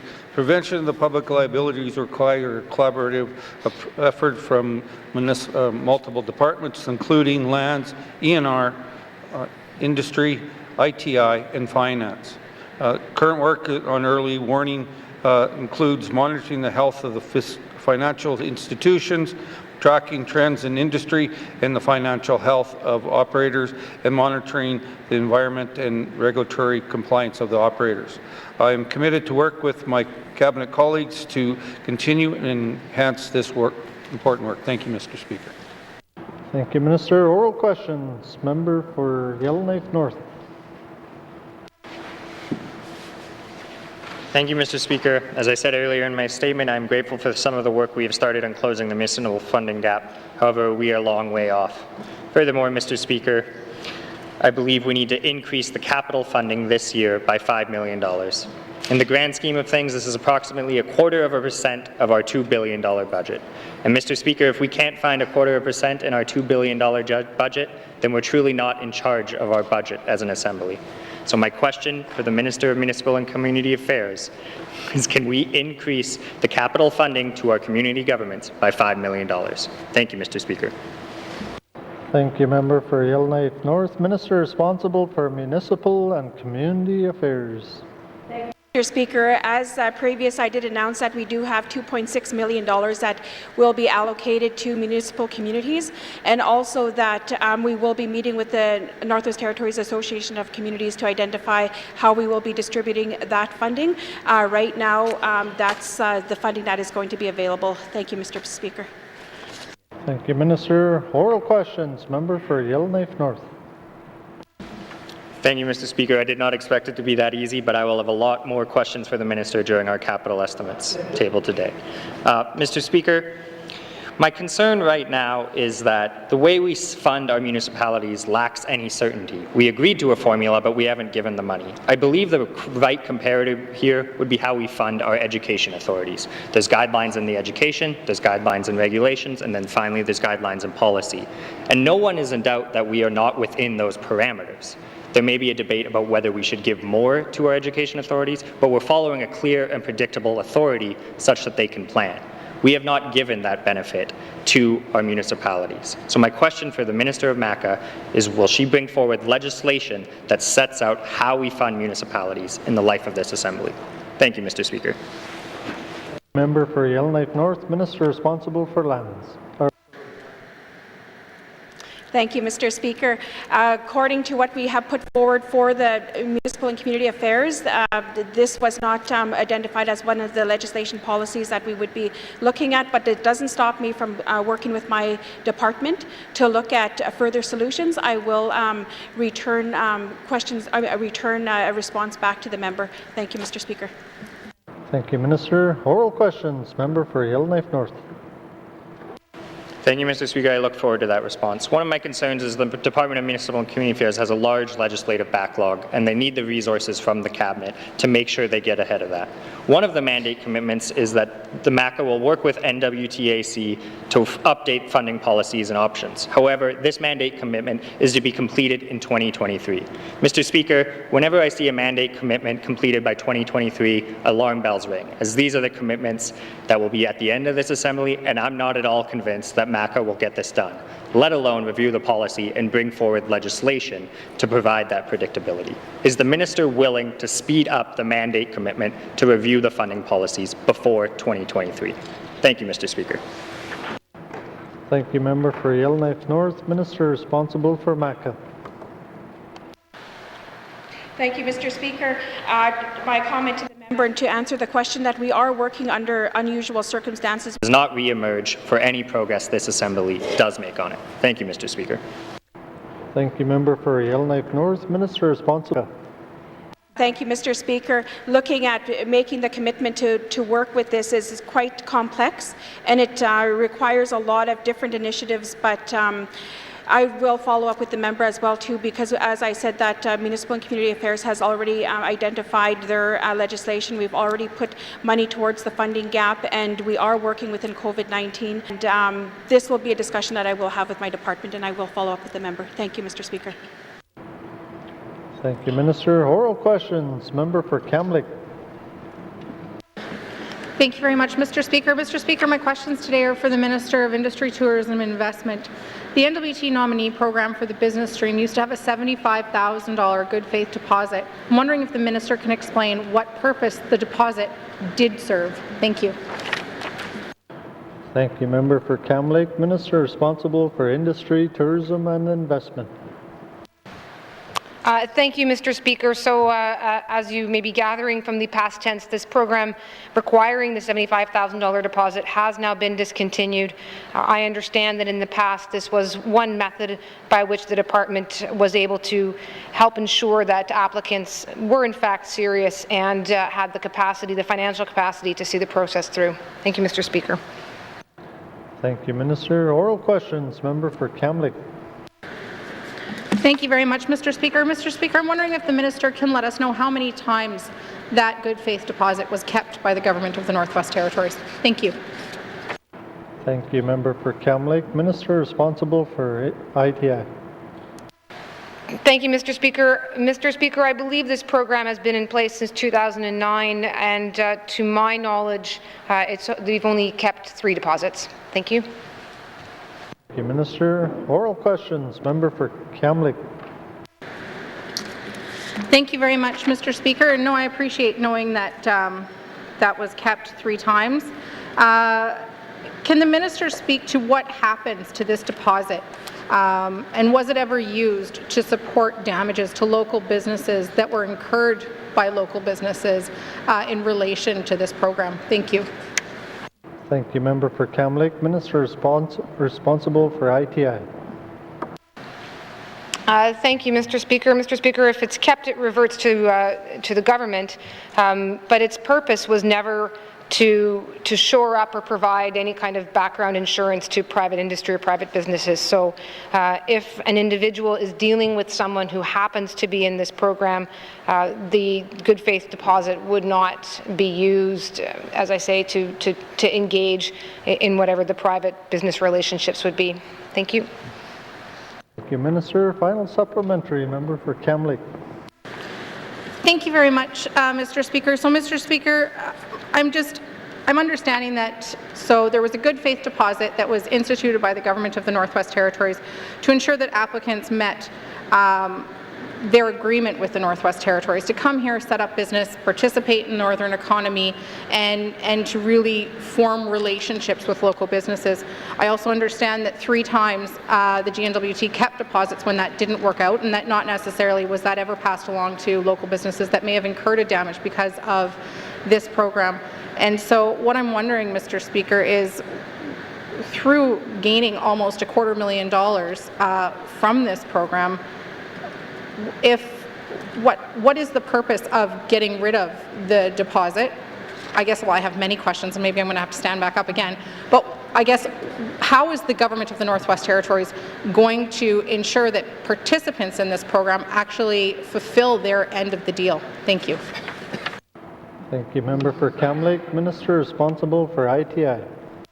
Thank you, Mr. Speaker. Mr. Speaker, the point of the program is to encourage a number of things. This is meant to be a program that brings folks into the community who can fulfill, for labor shortage needs, who can bring direct investment into the economy, who can come and help add dimension to the local business community.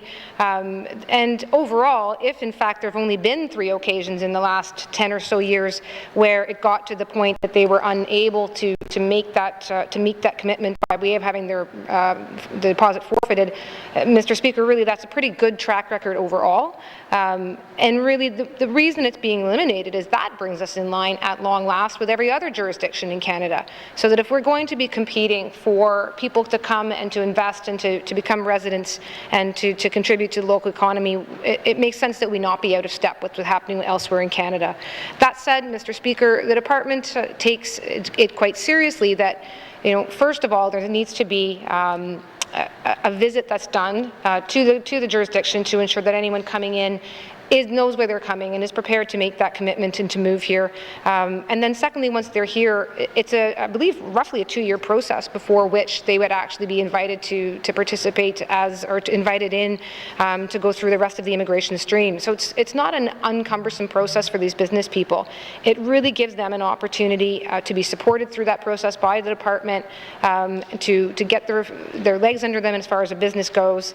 And at that point, hopefully they are, as most have been, able to successfully set up their businesses and go forward. So that's not to say that there can't always be tweaks and improvements to a program or a system, as with so many other things that are done. But really, this is an opportunity to bring people in and to bring businesses in, and we're now bringing ourselves to be competitive with the rest of Canada when we're doing that. Thank you, Mr. Speaker. Thank you, Minister. Oral questions. Oral questions. Member for Mumphy. Mr. Speaker. Mr. Speaker, thank you, Mr. Speaker. When we are MLA, we do ask questions. So when we speak standing in the House here, it's on behalf of the people of the Northwest Territories. Today I'm asking Minister of Health and Social Services, there was a recommendations made through TRC. Focusing our attention on what's happening today, obviously we're here to hold government to account. Obviously we're asking questions on behalf of people in Northwest Territories. It's not our words, it's their words. So trying to get some answers out of the department. So I have a different line of questions on TRC. Mr. Speaker, it's been more than 5 years since the Truth and Reconciliation Commission issued a call for new healing centers to deal with the emotional and spiritual change caused by residential schools. The TRC specifically singled out the Northwest Territories. Mr. Speaker, there's no doubt in anybody's mind that reconciliation includes healing from addictions.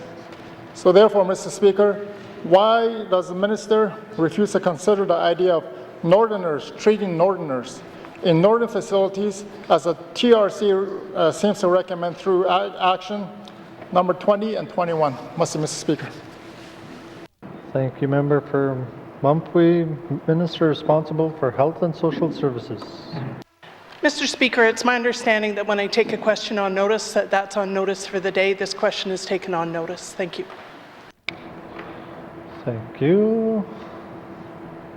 Questions taken as notice. Oral questions. Oral questions. Member for Kamloops.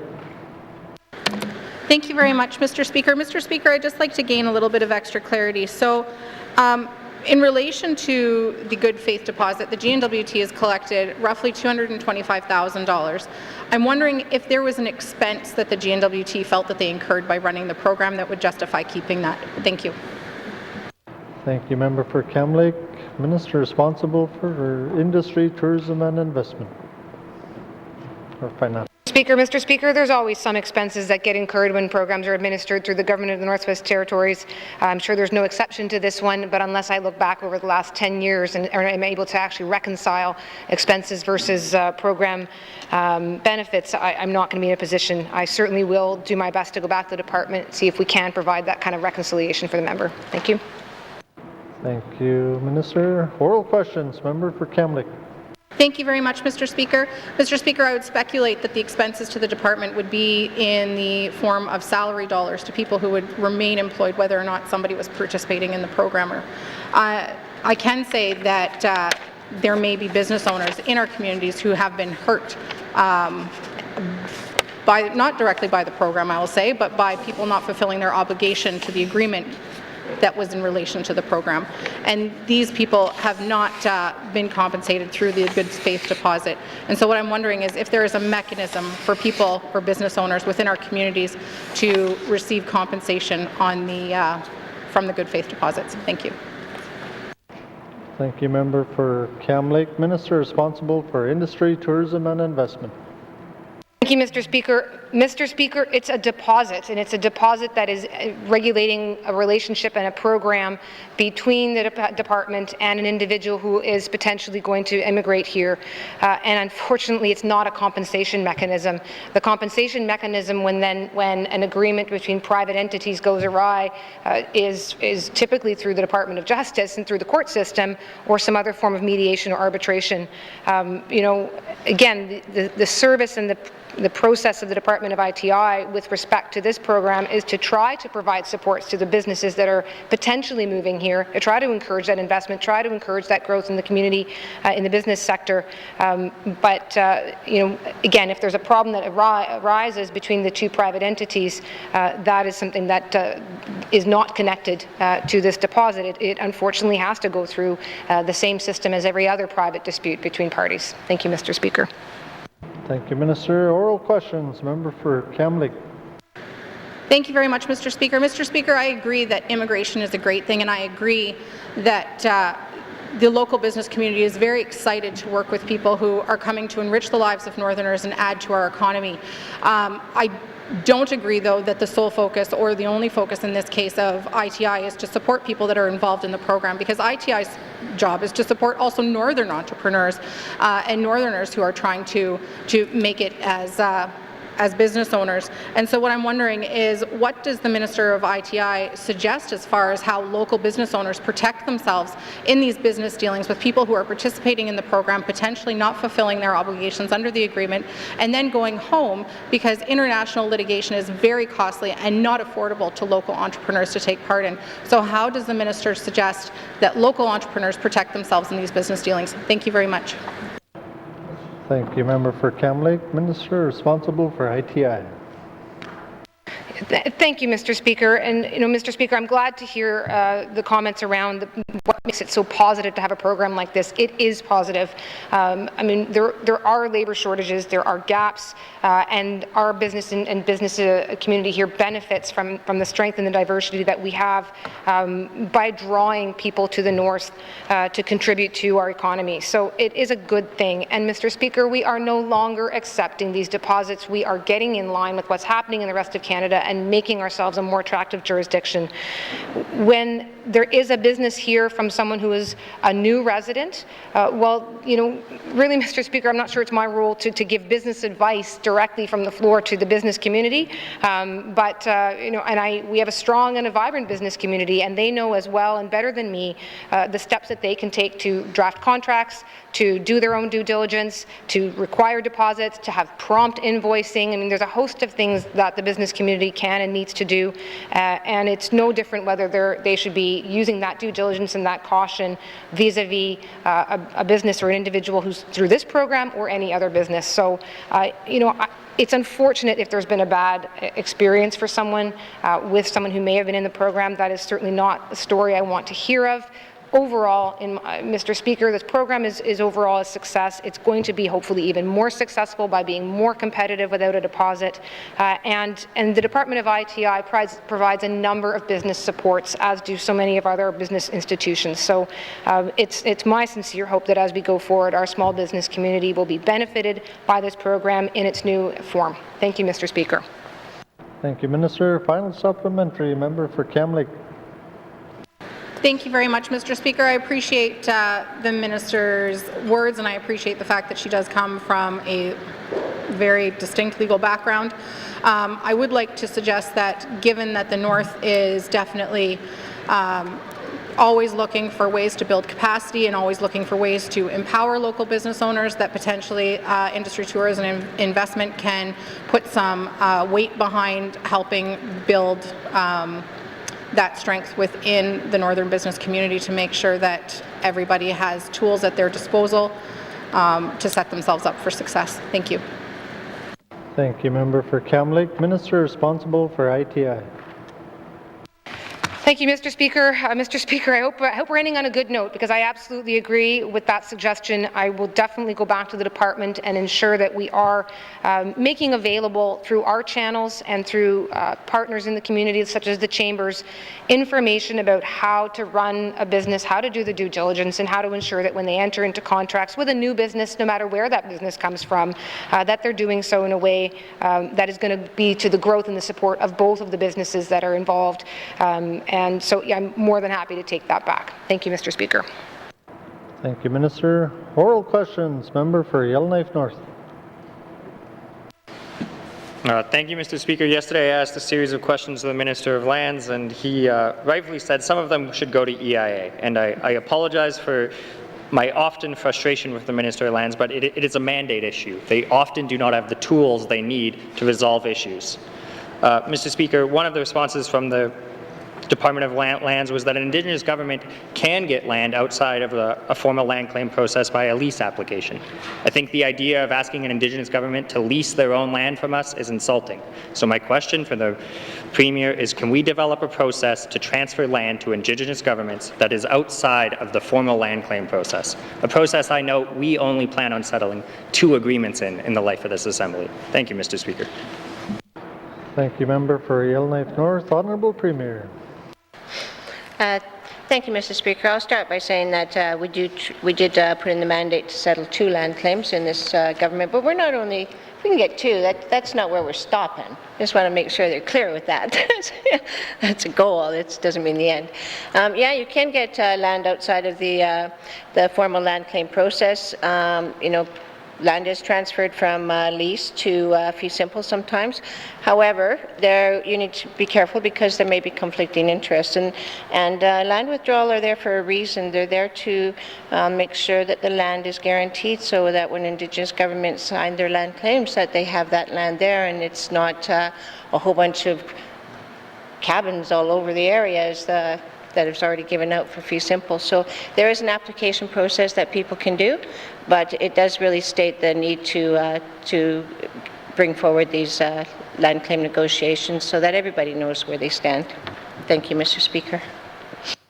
Thank you, Madam Premier. Oral questions. Member for Yellowknife North. Thank you, Mr. Speaker.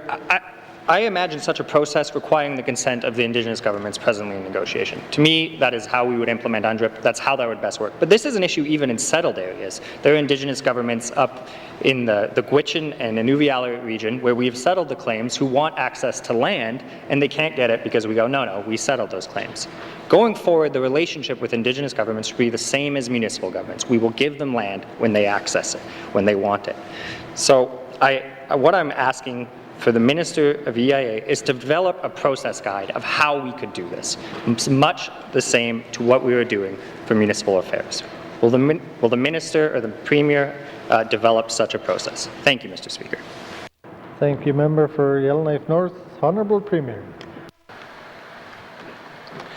Thank you, Mr. Speaker. So land withdrawals have a purpose, like I said. They're reviewed every time that they expire.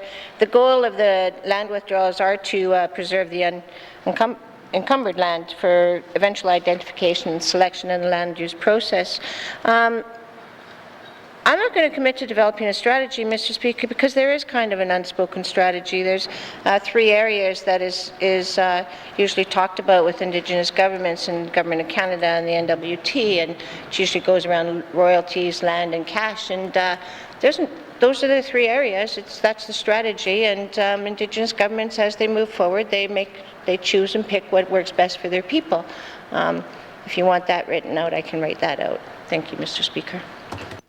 Thank you, Madam Premier. Oral questions. Member for Yellowknife North. Thank you, Mr. Speaker. I believe we are in a massive trust deficit with our Indigenous governments, and as we in Canada negotiate how much land, how much royalties, how much cash they get, this process drags on for decades. And then little issues such as small parcels come up, and we have no method for resolving those and building the trust such that we'll never settle the claim. So we're just stuck in this cycle where we cannot build the trust. Mr. Speaker, I think this is also reiterated in the lease-only policy. We administer leases, they are very costly, but we don't reach out to Indigenous governments and say, we want to get rid of this land. We'll give you the money for it if you want. It will completely accept your consent. Is the minister willing to look at the lease-only policy? Thank you, Mr. Speaker. Thank you, Member for Yellowknife North. Honourable Premier. Thank you, Mr. Speaker. I know that the Minister of Lands is looking at the lease-to-own policies within his department. However, I do want to say that in regards to land leases, we have to recognize that the priority is on resolving the outstanding negotiation. That is the priority. It has to be the priority. And but I am willing to listen to the member more if the member wants to come and meet with me at any time to hear what his issues or his concerns or his recommendations are. But again, my priority is on the land claims and the rights of Indigenous governments. Thank you, Mr. Speaker. Thank you, Honourable Premier. Oral questions. Member for... Oral questions. Oral questions. Member for Great Slave. Thank you, Mr. Speaker. Mr. Speaker, my questions are for the Minister of Health and Social Services. Do you think that it is acceptable to notify a business moments before that they are part of a public health notification? Thank you. Thank you, Member for Great Slave. Minister responsible for Health and Social Services. Yeah, thank you, Mr. Speaker. Mr. Speaker, I don't have an opinion on that. There's a protocol that's followed. Thank you. Thank you, Minister. Oral questions. Member for Great Slave. Thank you, Mr. Speaker. Mr. Speaker, since we aren't able to actually question the CPHO in this House, and you are the department that is responsible for that, perhaps you could inform us of a way that we could go about getting answers to our questions. As well, I'd also like to know how you interact with the CPHO to keep yourself informed. Thank you. Thank you, Member for Great Slave. Yes, please direct your questions through myself in the future. Minister responsible for Health and Social Services. Yeah, thank you. Myself, the Premier, and the Finance Minister meet with the CPHO weekly and her staff, and we bring forward our questions. She brings forward hers. The CPHO, historically before your time, was invited by AOC to brief the committee on questions related to COVID. So maybe you want to speak to your committee about inviting her again. Thank you. Thank you, Minister. Oral questions. Member for Great Slave. Mr. Speaker, I will. Could I ask Mr. Speaker if the Minister spent the weekend being informed and briefed by the CPHO? Thank you. Thank you, Member for Great Slave. Minister responsible for Health and Social Services. I'm not sure of the relevance of that question. The answer is no. I didn't spend the weekend being briefed by the CPHO. That doesn't mean I wasn't briefed by other people, but I don't feel like that's something that I need to discuss in detail here. Thanks. Thank you, Minister. Final supplementary. Member for Great Slave. Mr. Speaker, I'll clarify. I was asking because the Minister was unaware if the protocols had been followed. As a previous Minister, that would have been the first questions I asked. Thank you. Thank you, Member for Great Slave. Minister responsible for Health and Social Services. Yeah, thank you. Just to reiterate, Mr. Speaker, the protocols were followed to the best of my knowledge. The CPHO has a standard practice with public advisories, contact tracing, testing, and so on. And to the best of my knowledge, the acting deputy CPHO was taking care of business with respect to the presumptive cases. Thank you. Thank you, Minister. Colleagues, our time for oral questions has expired. Written questions. Written questions. Returns to written questions. Returns to written questions. Replies to the Commissioner's address. Replies to the Commissioner's address. Member for Mumford. Mr. Speaker. Mr. Speaker, I will speak in my language.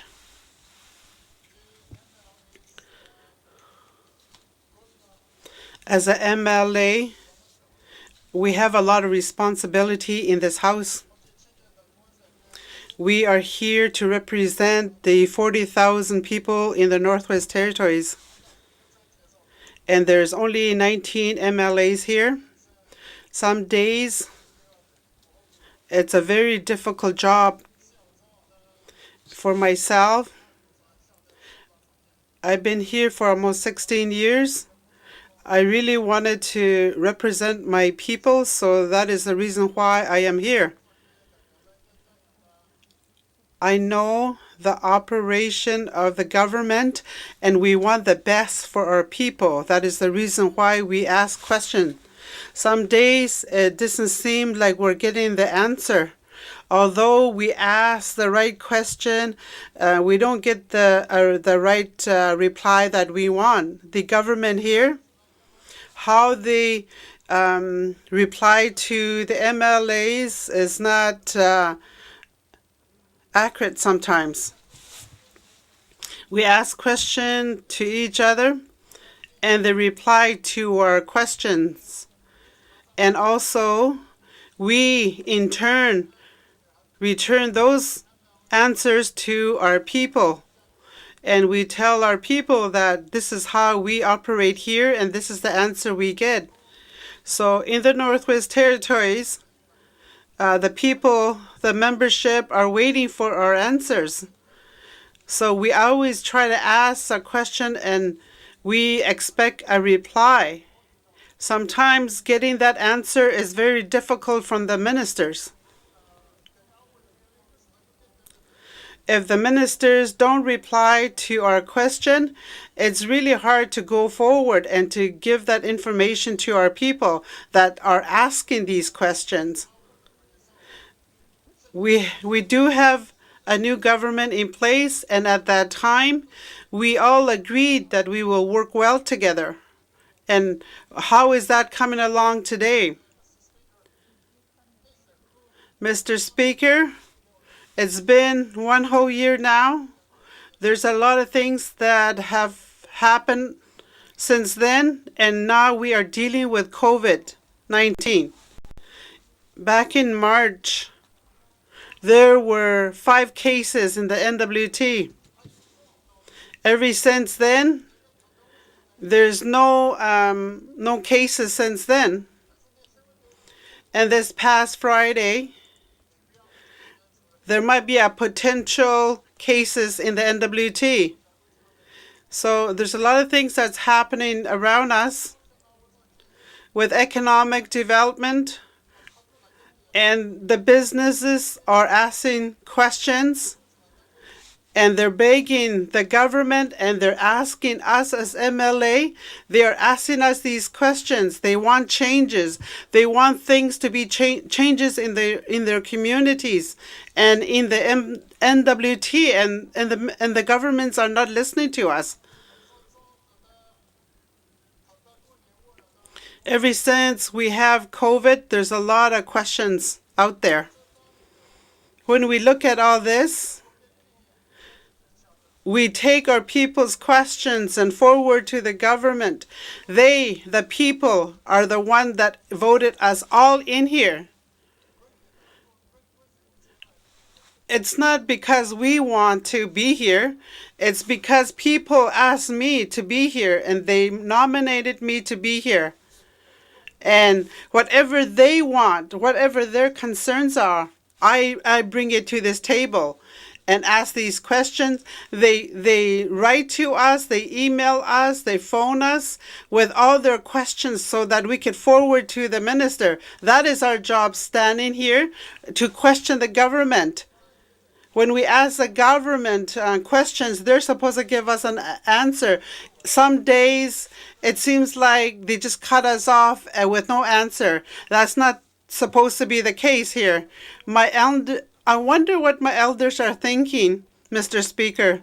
We need to have respect here, and I don't see the respect here. For myself, when I ask a question today, it's the elders that were asking me this question. They asked me to ask the minister, and we're trying to help the people that have gone off the path. That's what I was trying to ask, and they're not giving me an answer. What am I going to say to my elders? I have no answer for them. Some days it's very difficult to stand here to ask questions, but it is our job to ask these questions. When I look at this situation, we need to go forward together. Some days we're not working together at all. It seems like our government is falling apart. But the 19 of us, we need to fix this. We need to bring forward all the issues that are not working for us. Sometimes 19 of us cannot fix everything. It's the people that support us, behind us, that are standing behind us, are trying to push us forward. And that's how we're supposed to work, and it's not happening at all. So with my commissioner's address, I wanted to speak. You can say whatever you want on commissioner's address. We need to hear from our people. I asked that same question last week. Let's listen to our people and forward their question, because they're the one that put us here. And it doesn't look like we're doing our job because the questions are not being answered. All the MLAs, we need to have that respect among each other. And also the elders, the babies, the children, and all the people in the community there's approximately over 40,000 people. We need to listen to these people and try to go forward. It seems like we don't seem to remember them some days. Every time I stand here, I speak on behalf of the people all the time, for my membership, for my Clean region. Not only that, but today, that question I forward today was for everybody in the N.W.T. It is our job to talk some days for the whole N.W.T. The government, I want them to understand what I'm trying to say. Maybe they're not remembering what I'm saying. I was a minister for 8 years. I understand the difficulty of a minister's position. I was there. But we cannot always follow the rules and regulations of the government. We need to put our people first, what they want. When I look at this, that's the situation we are dealing with today. I know because I experience it. Mr. Speaker, I also sat in that chair. I know the whole process in here, and with that experience, I am saying this. We always have to represent our people. Our people is number one because they are the one that put us here. When it comes to questioning, we should always have an answer for someone. As MLA, one of our job is to relay the answers that we get from the ministers and bring it to the community as well, whether it's going to be the chief and council, the leadership, elders, right to babies. We were supposed to have an answer for all of them, but it's not the situation today. I wanted to speak on this issue because I believe the process is not working for our people. It's not only going to happen today. I might have to bring this up again later on, but right now that's all I want to say, because it's the people that voted us in here today, and they are the one that's forwarding these questions to you. It's not my words, it's my people's words, the people's word. I thank you for giving me this opportunity, and I want to be able to work all together. Masicho. Replies to the Commissioner's address. Replies to the Commissioner's address. Petitions. Petitions. Tabling of documents. Tabling of documents. Minister responsible for ENR. Sorry, Mr. Speaker. Mr. Speaker, I wish to table the following two documents. The N.W.T Water Board Annual Report, April 1st, 2019 to March 31st, 2020, and the Natural Resource Conservation Trust Fund financial statement for the year ending March 31st, 2020. Thank you, Mr. Speaker. Thank you, Minister. Tabling of documents. Member for Frame Lake. Merci, Monsieur le Président. I wish to table the following document, N.W.T. Resource Production 1999 to 2019. Merci, Mr. Speaker. Thank you, Member for Frame Lake. Tabling of documents. Tabling of documents.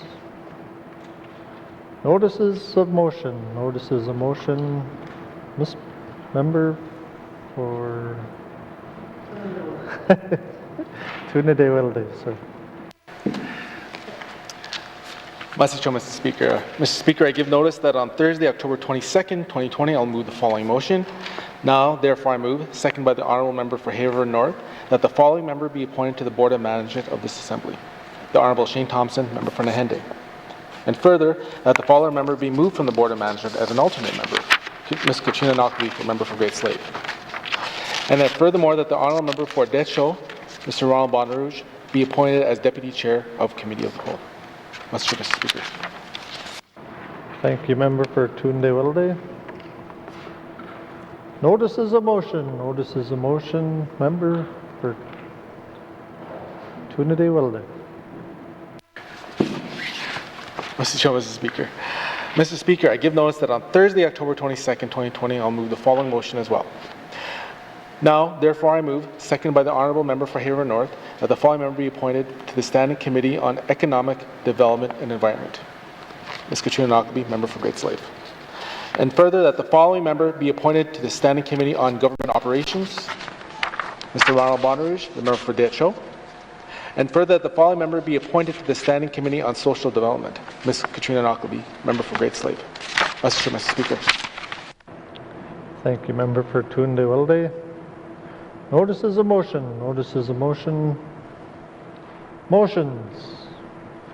Motions. Member for Frame Lake.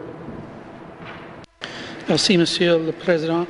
Whereas table document 165-19-2, Government of the Northwest Territories Response to Committee Report 1-19-2, Report on Long-Term Post-Pandemic Recovery, Recommendations to the GNWT.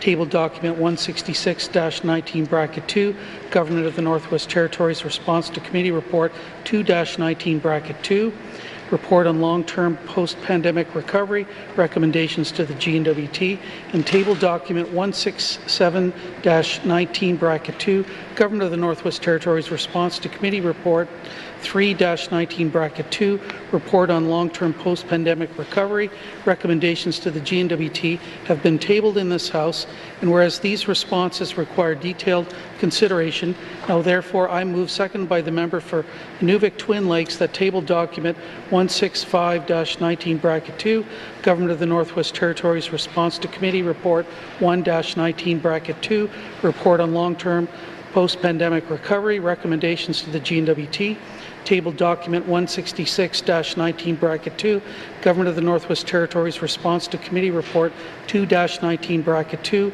Report on Long-Term Post-Pandemic Recovery, Recommendations to the GNWT, and Table Document 167-19-2, Government of the Northwest Territories Response to Committee Report 3-19-2, Report on Long-Term Post-Pandemic Recovery, Recommendations to the GNWT be referred to the Committee of the Whole for consideration. Merci, Mr. Speaker.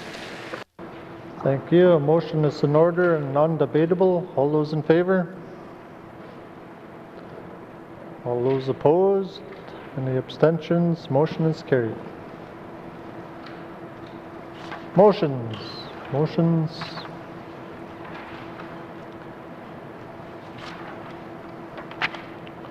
Notice is a motion for first reading of bills. Notice is a motion for first reading of bills. First reading of bills. First reading of bills. Second reading of bills. Member for Yellowknife North. Mr. Speaker, I move, seconded by the Honourable Member for Hay River North, that Bill 11, Legislative Assembly Officer Standardization Plan, be read for the second time. Mr. Speaker, this bill amends 8 statutes to standardize provisions related to officers of the Legislative Assembly. The amendments include standardizing the terms of reference of statutory officers such that appointments are each for a 4-year term, the process for resignation, suspension, removal, and appointment of statutory officers and acting statutory officers, and provisions governing terms of employment of statutory officers. This bill also addresses other matters of a minor and uncomplicated nature in these statutes. Thank you, Mr. Speaker. Thank you. To the principle of the bill.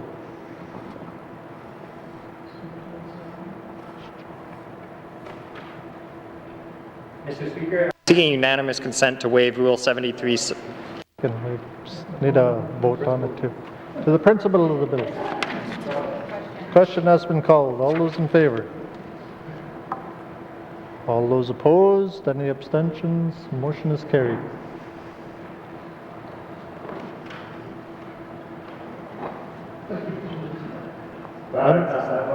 Speaker, I am now seeking unanimous consent to waive Rule 73 Sub 2 and have Bill 11, Legislative Assembly Officers Standardization Act, moved into Committee of the Whole for consideration later today. Thank you, Mr. Speaker.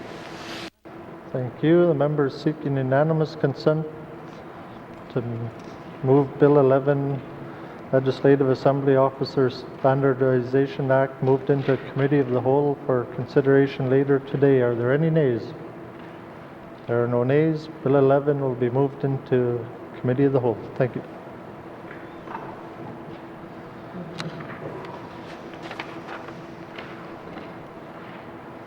Second reading of bills. Second reading of bills. Consideration in Committee of the Whole of bills and other matters. Table document 181-19 brackets 2, capital estimates 2021-2022. Table document 165-18 brackets 2. Table document 166-18 brackets 2. Table document 167-18 brackets 2 in Committee of the Whole with member for New Twin Lakes in the chair.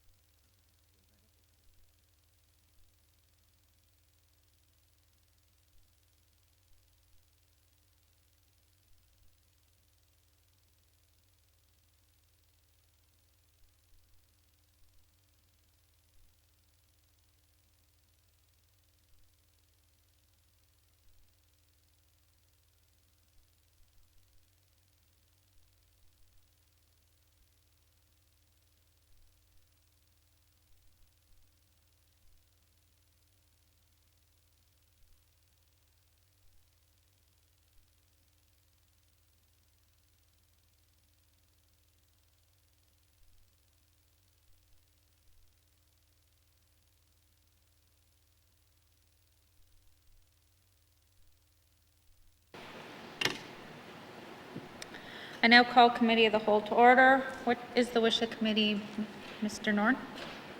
Madam Chair, committee wishes to deal with the following document, table document 181-19 bracket 2, capital estimates 2021-2022 for general comments and to deal with the following departments, Legislative Assembly, Justice, and Lands. Madam Chair. Thank you, Mr. Norn. Does committee agree? Thank you, committee. We will take a short recess and resume with the first item.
Committee, we have agreed to consider table document 181-19 capital estimates 2020-2021.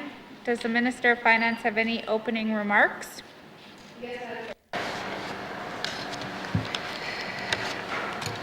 Thank you, Madam Chair. Madam Chair, I'm here to present the Government of the Northwest Territories capital estimates 2021-2022. These capital estimates total $451.2 million to support and continue infrastructure investment in our communities. Major highlights of the plan include $186.6 million for highways, winter roads, bridges and culverts. This includes funding of $61.3 million to continue the Cleacho All-Season Road project, $23.5 million for Great Bear River Bridge, and a total of $18.5 million to advance the environmental and planning work for the Mackenzie Valley and Slave Geologic Province all-season roads. $61.1 million for long-term care facilities, improvements to health information systems and biomedical equipment, including $5.4 million for a vulnerable persons shelter. $41.8 million for various energy projects under the Investing in Canada Infrastructure Plan, including $5 million to continue the planning work on the Tulston Hydro Expansion Project. $29 million for the replacement and renovations to existing schools, including the $16.4 million for École J.S. Sisson's school replacement project and $8.1 million to complete the work on the Manjilaluk School in Tuktoyaktuk. $29 million in continued funding to support community governments with their infrastructure needs.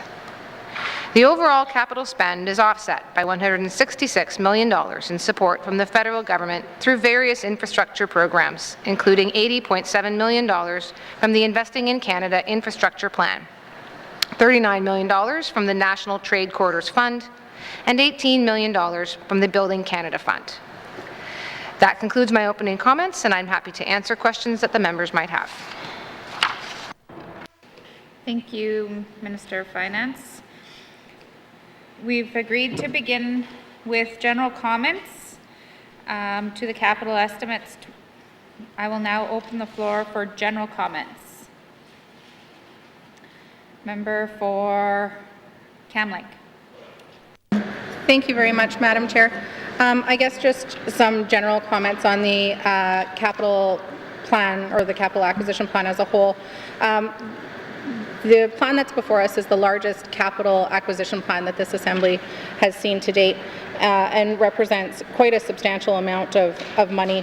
And I think that the red flag for me here is who didn't go through the difficult process of making difficult decisions to decide what this government could handle as far as commitments that were to be made and projects that needed to go forward. Because I think for me what the question bears is, can the N.W.T handle this much work to be done? And can the GNWT handle this much work on the books? And I think that brings me to my next point, which is that a substantial amount of this acquisition plan is actually, over half of this acquisition plan is actually carryovers from the previous year. And so I think that this brings forward for me quite a bit of questions, which one of them I put forward in a written question to the minister, so I know that you might not have, or sorry, the minister might not have that information right away or at her fingertips, but it makes me question, you know, where are we lacking capacity, or why is the government not able to get the money out the door? I think it's really important that we're able to spend money that we are holding aside for an acquisition plan, because that's a substantial amount of money that's tied up in a capital acquisition plan that's not being able to be spent within the Northwest Territories. And then I think of different places like my colleague MLA from Yellowknife North was speaking about today, which is that our municipalities are screaming for money right now, and a lot of that is tied up in this acquisition plan. And I think of you know, if I believe my colleague again from Yellowknife North mentioned that if the GNWT all of a sudden decided not to fulfill its obligations as far as like its education funding formula, well, what if looking at it another way, what if the federal government all of a sudden decided not to fulfill its obligations to the GNWT with its territorial financing formula? And I feel like what's happening with municipalities is really quite similar to that. We've laid out a formula of funding that's supposed to go to municipalities, and the GNWT is not able to fulfill that obligation. And so that's another concern of mine. And my third concern, Madam Chair, is the ability of the GNWT to get this money out the door, but getting money out the door isn't just about checking boxes. Getting money out the door is about making sure that we're building a strong and vibrant northern economy. And so it's really important that when money is going out the door, that it is benefiting northern business, it's benefiting northern residents, and that it's money that is growing our local economy, it's growing our local GDP, and in turn it creates people that pay for sports teams, it creates volunteers for the SPCA, and really ends up increasing the quality of life for all Northerners. So I think that not only is my concern that this is such a huge plan, but also that this money is spent locally here in the Northwest Territories. Thank you. Thank you, Member for Cam Lake. Did the Minister want to respond? Thank you, Madam Chair. Madam Chair, I think with respect to the carryovers, this is a conversation that has begun and has already been had. I think on that one, Madam Chair, I think I do want to wait and make sure I have all of the necessary information that is still coming to me. As the member notes that there's a written question right now that is seeking quite a lot of detail about the state of our carryovers and where we're at. So. I do think there's more to come on that, and I think it's still an important conversation to have. So I'm sorry that I'm putting it off, but I do think it's important to actually have the full information in front of us in terms of numbers before we have it. And I was making a number of notes because there was quite a number of comments. The money that we're approving into the capital acquisition plan doesn't necessarily mean that it's money that doesn't go to something else. Quite a lot of the time, especially on the larger projects, it's those projects have to get approved year over year by this assembly. So. The money is tied up in the large projects, but it's tied up in large projects that are already underway. And it's just that the way that our assembly functions is that we must approve it year over year for those projects to continue. So just to keep that in mind as well as some of those larger projects go forward. And not even just large projects, even some of the medium-sized projects as well. And then with respect to, and yes, so saying that if you can have a carryover, that can you just take the money and essentially pick it up and drop it somewhere else? And Madam Chair, we can't. Again, because we're approving it year over year here, because it's being approved by the Assembly. Once it's approved by the Assembly, it's not for an individual department to pick up and say, well, we're not sure we can deliver on X, Y, or Z, so we're going to pick it up and put it somewhere else. Once it's approved here, it stays associated to the project where it's approved until it comes back here. But then the last comment with respect to being spent locally, Madam Chair, the question around procurement and procurement in all its forms. So procurement when something's gone out to tender, but also negotiated contracts, sole source contracts, manufacturing policy, BIP, all of those things are as part of what the procurement review that's already underway and getting ready to get really started this fall. So, I couldn't agree more that we want to make sure we're spending locally, but it's an opportunity to actually point out that on these larger scale programs and projects and needs really is what it is, needs of the Northwest Territories, we are going to have to find the balance between how to maximize benefits for the northern businesses while still delivering on infrastructure where we are so far behind. So I think that was a great place to end, and that's where I'll end as well. Thanks, Madam Chair. Thank you, Minister of Finance. All right, I will go to member for Frame Lake. Thanks, Madam Chair. Yeah, I have a number of comments that are similar to what my colleague before just mentioned. This is the largest ever capital project at $451 million. And I don't think it's quite correct to say that anyways, there is a relationship between what we spend in O&M and what we spend on capital, and it's something called the fiscal responsibility policy that requires an operating surplus on our O&M side.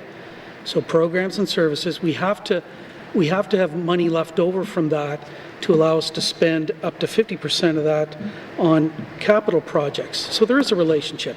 And quite frankly, I think it's out of whack right now. We're spending too much on capital. And some of my reasons are the large carryovers that have increased significantly over time. And as I understand it, about 50% of this capital budget is carryovers. That means we can't spend the money. Something's happening that's preventing us from spending that money. In the fiscal update that was delivered by the Finance Minister on Friday, the operating surplus, which is what we can spend on capital, saw, and the Minister said, a catastrophic decline because of COVID from 203 million to 60 million. That means 30 million is supposed to go for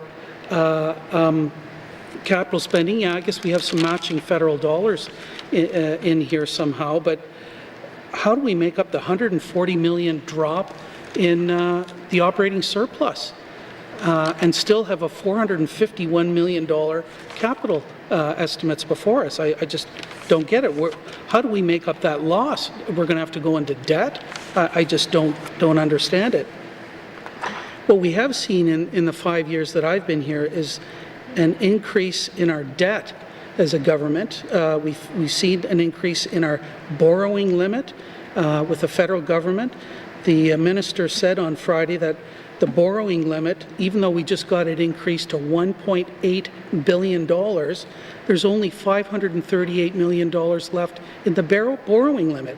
How could we ever possibly hope to do the large infrastructure projects, whether it's the Mackenzie Valley Highway, Slave Geological Province, the Tolson expansion, when all we have left is $538 million? I just don't get it. My colleague mentioned the growing carryovers. I've asked in the last assembly for that to be tracked carefully so that we actually understand the reasons for that. I'm not sure that a system is yet in place to do that. Is it because we've maxed out our contractor capacity, the ability for our economy to do the work that the government intends to do? Is it cash flow issues? Is it delays or problems with our capacity to actually get contracts out the door? We have no reason, no understanding of that. And if you don't track it and understand the reason, we can't work on how to fix it. The other thing I think that is starting to happen is that these federal infrastructure programs are starting to drive what we're doing with our capital budget. It's not just driven by our needs anymore. It's driven by federal dollars being dangled in front of us and that are being used in many cases for large infrastructure projects. So I think all of this really points to me to overspending on our capital budget, and particularly on the large capital projects. And my colleague also mentioned our inability to actually show that there's real benefits to some of the large infrastructure projects, in my view. And you don't have to look any further than the 5 years of worth of contracts that I asked the finance or infrastructure minister to put together. Those have now been tabled in the House. Slave Geological Province work over the last 5 years, and Tolson Hydro expansion. Less than 10% of that money actually stayed in the north. Why are we doing these projects if only 10% of the money is staying in the north? I just don't get it. Even if we want to continue to spend the large amount of money in the capital estimates, how do we make sure that the money actually stays in the north? While a procurement review is going on, we have contracts that, or the work on these two big projects show that the money is not sticking here, and all of this during a pandemic. how can we actually get the money out the door and spend the money? I just don't get it. It just doesn't seem to make any sense to me. So this overspending on capital, it does come at a cost. There is a relationship. I talked about it at the beginning, how we have to run a surplus in O&M and programs and services. We have to keep that under control to spend money on capital. So while we're now overspending on capital, that means we're not spending money on programs and services. And the kinds of programs and services I want to see our money spent on are things like childcare, education, addictions, income assistance, getting our people out of poverty. That's the kind of spending that our government can and should be doing. Not overspending on capital projects, cutting back on spending in those key areas so we can spend more money on projects that don't actually benefit the North. There's something wrong with this picture. So there are a couple of things that, specific things that I want to say about, there is good spending in here, but there's not enough in some areas. And the one area in particular that I don't believe that there's enough spending on is housing. We have a $60 million co-investment fund that our government could access, but we expect NGOs to go out and have bake sales and raise money to match that money, or for the Housing Corporation to make internal cuts to its programs and services and scrimp and save to come up with money to help fund or access that co-investment fund. That's wrong. We approve money at the drop of a hat for the big infrastructure projects, for the 75% matching dollars, no questions asked. Where's the Housing Corp trying to get money to match the money that's in the co-investment fund? I just don't, it's not in here. So the other area that I think needs to be a big infrastructure project, if we're to pursue one, would be making sure that we have affordable and accessible internet and telecommunications for all of our residents. That's not found in the budget. There's some money perhaps for extending the Mackenzie Valley fiber line to Tuck. That's great, but at the end of the day, there's no distribution system in Tuck, so people can't take advantage of it. We already have a $90 million Mackenzie Valley fiber link that does not allow for a high-speed access in all the communities that it passes by. So we need a lot of work done on that, and we've seen the results of that with the pandemic and trying to do distance education. That project can and should be in here, but it's not. So all of that to say, Madam Chair, that I have a lot of difficulty supporting this capital estimates, and if there's not more money put in here for housing, I'll be voting against it. Thanks, Madam Chair. Thank you, Member for Frame Lake. Minister of Finance, would you like to respond? Madam Chair, I'm not going to try and go through line by line. There's obviously quite a lot in the members' comments, but just to touch on a couple of items, if I might, Madam Chair. Importantly, with respect to housing, so the housing infrastructure budget isn't in this budget at all. The housing infrastructure budget is in the operations and maintenance budget in the form of a transfer that they get through the Department of Finance. So this just simply isn't, this is not the occasion when anyone's going to be able to review the Northwest Territory Housing Corporation's operations or capital, their capital budget. So I can't put more housing infrastructure money in here because it's a different budget, which I recognize is a bit difficult maybe to then sort of scope out as we do this, but that is currently the way our system has been designed and structured. So with respect to internet, Madam Chair, similarly, there's money in here for some of the infrastructure projects surrounding broadband and broadband expansion. There's more money that, again, comes in through operations and maintenance. But to ask for the Government of the Northwest Territories to become an internet service provider is quite a different thing altogether. So that, again, is not necessarily something that is going to be contemplated in an infrastructure budget on right now or on the fly.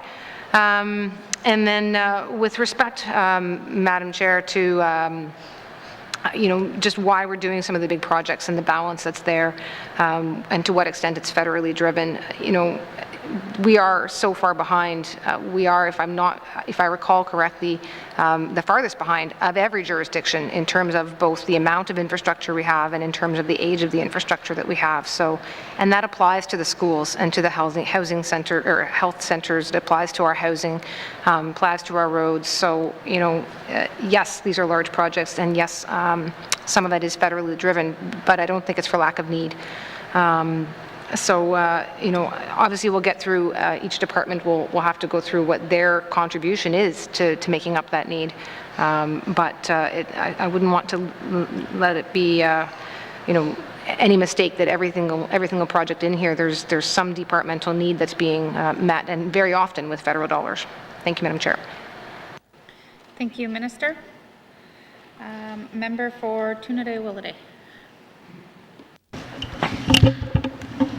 Thank you, Madam Chair. When I reviewed this earlier, it made me really think about history, like our history, like in North America, and how everything always comes full circle. You look at the 1920s, where there's a big boom, and all of a sudden 1930s is the Great Depression, and and you look at how the Canadian and U.S. governments dealt with that, and they had. What they did to get through that depression was they put lots of money into their infrastructure. That's what they did. They kept their people working. That's how they, and then that's what I really feel is going right now. Everything comes full circle.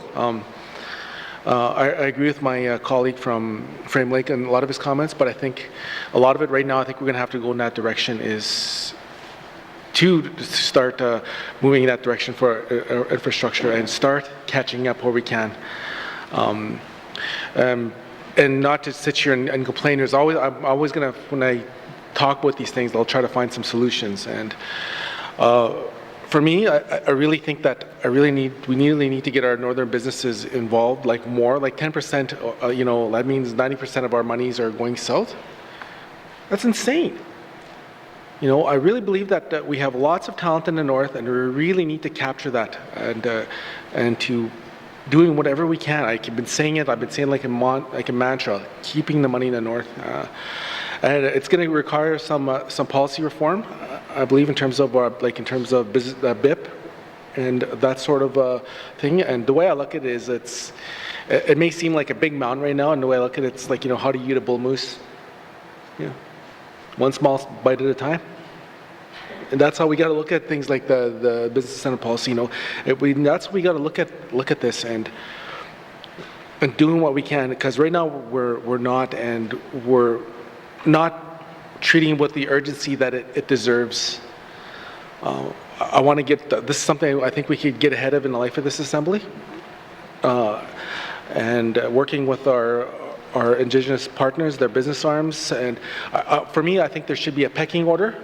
That we should look at. I think that we should invest in, have our, in terms of contracts, as having our Aboriginal business, then northern business, then Canadian business, and then other. But it should be really, really pushing for that, keeping the money in the north. That's our first and foremost thought when I look at some of our, how we're investing in our infrastructure.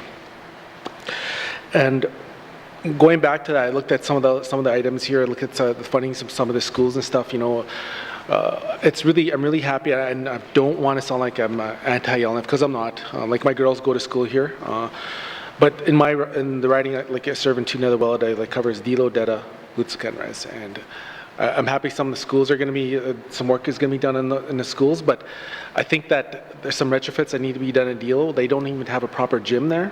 I'm going to be pushing for that, because the community in Dilo have been really pushing for that.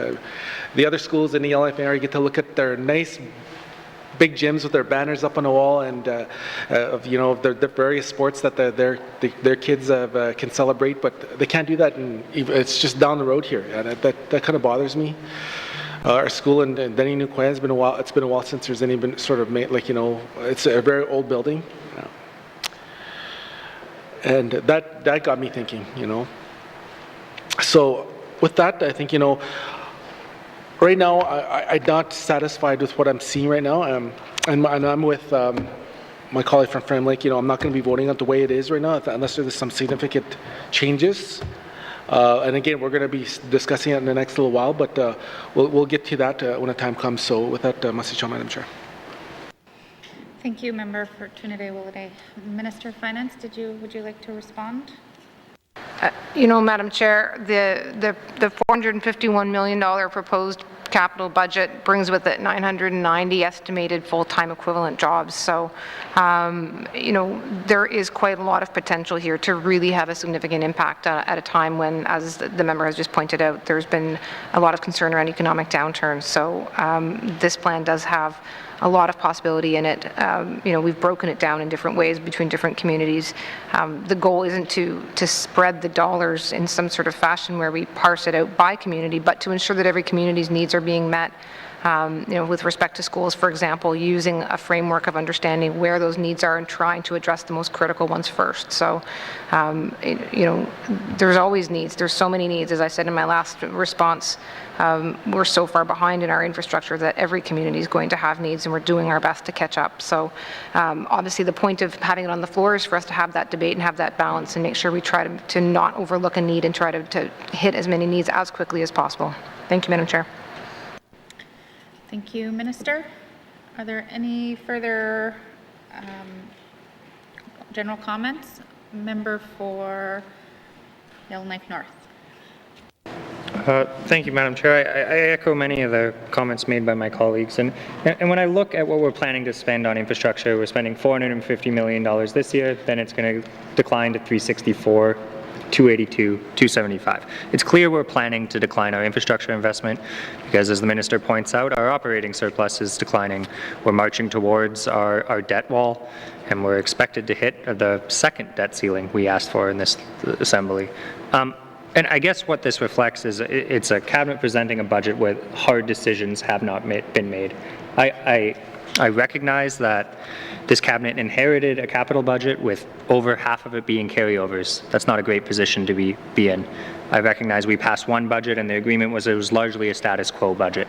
But I struggle to pass this capital budget knowing all of the other ones will be smaller or should be smaller going forward. And we know that we're probably not going to spend all of this money. We're going to tie it up and it's going to get deferred. Second, my other concern is, as I mentioned earlier today, we are consistently underfunding our municipalities. I have no doubt that our municipalities are one of the best economic returns on investments. I know they will spend that money in their communities. I don't have any concerns about them going down south. I don't have concerns about them not hiring local. It is great return on investment. I believe we need to increase municipal funding by $5 million. This is a $450 million capital budget. I believe we can find that money. I'm willing to take it out of our own Department of Infrastructure's $292 million. Now, I also recognize in some sense this is robbing Peter to pay Paul. I know we have a massive infrastructure deficit. I know we have some of the oldest infrastructure, but we as the GNWT are much more better suited to go to the federal government. We have the ability to take on debt. We have the ability to lobby to get those 75-cent dollars. Most of our community governments are overworked and they don't have the time to begin even writing a proposal to the federal government. So I will not be voting for this capital budget unless I can see an increase to municipal funding. The second thing I want to see is an increase to housing. Housing is one of those rare pieces of capital we could build that I think will actually save us money. We know that housing people keeps them out of the justice system, it makes them healthier, and our health budget is ballooning. So if we can house some more people, maybe our health outcomes can increase. Madam Chair, I don't believe the work has been done on this capital budget to assess how we are going to stop this trend of turnovers, how we are going to stop running into our debt wall before the life of this Assembly, and I don't believe the work has been done to connect our capital budget and our operating budget. To me, if we can house our people, we can save money in health. It's one of the few areas where the input can directly decrease the costs of another department.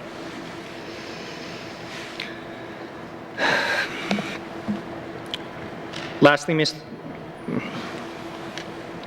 Madam Chair, I think there's a lot of work to be done in the overall assessment of how we are spending our capital. I know there is great work to be done on the business incentive program. I know there is great work to be done on procurement. I have faith in this minister to get that work done. But my concern is we're going to spend $450 million and that work won't be done. I don't see why we can't defer some of this capital, spend it in subsequent years when the business incentive policy is revised, when our procurement is revised. We can level out our capital spending and make sure every single dollar we're going out has a proper economic analysis attached to it and is under our new procurement regime. I got a great commitment from the ministers to speed up our work on procurement, but right now we are asking to spend the largest capital budget in GNWT history and possibly, according to this, the largest capital budget in the life of this Assembly without having done our procurement review. Thank you, Madam Chair. Thank you, Member for Yellowknife North. Minister of Finance. Madam Chair, I don't, at the risk of starting to repeat myself here, you know, again, housing is going to be complicated. It's not that there can't be a way to have that conversation here, but the Northwest Territories Housing Corporation's budget doesn't flow into the capital plan the way that, you know, would make it easier, frankly, to have this conversation. But I'm sure we can find solutions to that. Similarly, with respect to, the funding of municipalities. I mean, there's the O&M funding for municipalities, which is what has the largest sort of gap in terms of the study that was done to where it's at now, and that's no doubt why this is, of course, part of the mandate of this Assembly is to make up that gap. The infrastructure funding, it's not to say that that doesn't have its challenges, but that's only one part of that gap. So again, the entirety of the solution involves both budgets, not only this one. And, you know, again, on procurement, you know, again, it's challenging in that, you know, comes back to the operations of ITI as opposed to, and finance in support, as opposed to necessarily the actual substance of what's in this infrastructure budget. But, you know, I understand that that's the challenge of having the two different budgets that operate, is that the needs of the one budget require the actions in the other. So I'm listening and I'm taking notes, Madam Chair, and we'll see how far we can get. Thank you. Thank you, Minister. Member for Yellowknife North, did you have any further comments? Okay. Member for Hay River South. Thank you, Madam Chair. I'm just going to make some comments, and I don't really need any response, save time. But I guess when I look at the budget, it kind of reminds me of when I go into the grocery store while hungry. I come back out, and I end up with a whole bunch of spoiled food. So, but at the same time, I realize we have to do something.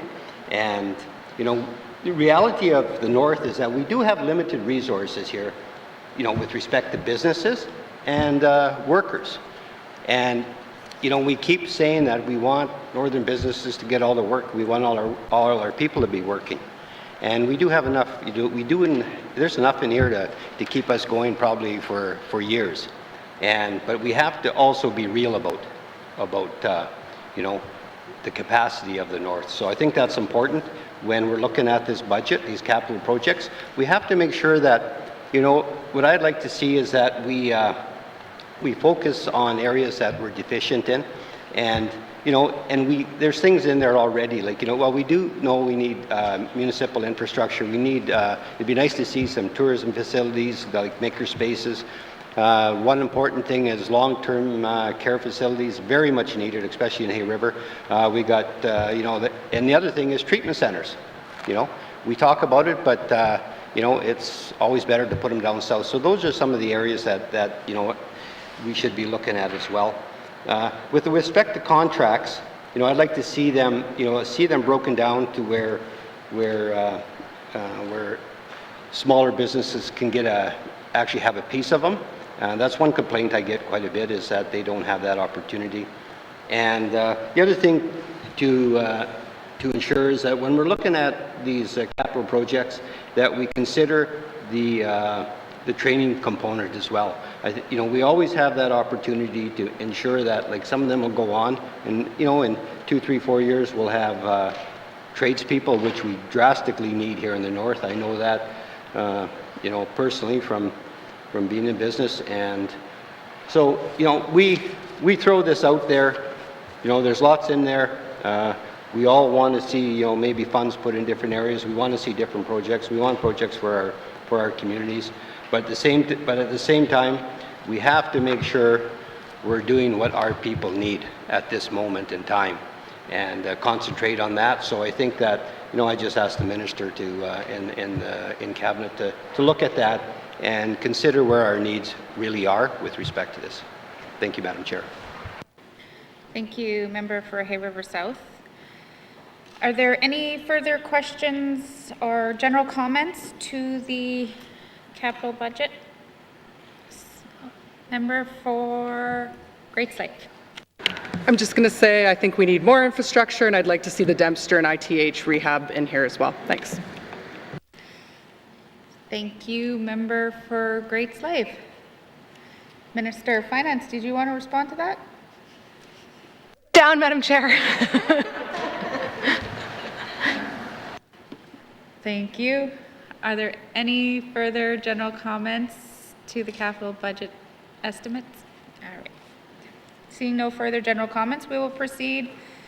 Actually, we'll take a short 5-minute break. If that's okay with you? Oh, thank you. 5 minutes.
Right.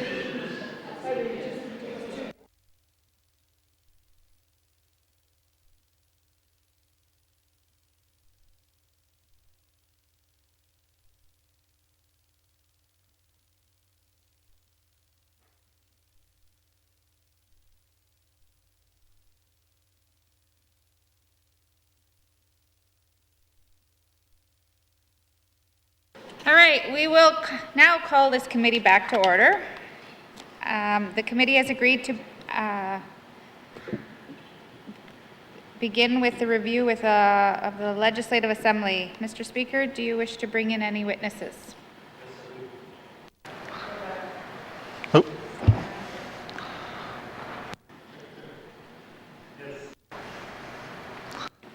Thank you. Sergeant at Arms, please escort the witness to the chamber.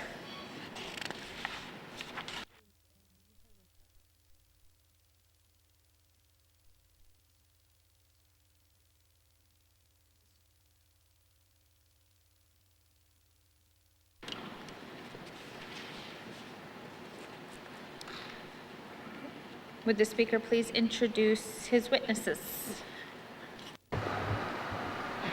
Thank you, Madam Chair. My backup today here is Kim Wickens, Deputy Clerk, members, and Distinct Services. Also, Mr. Brian Thygart, Sergeant at Arms. Thank you.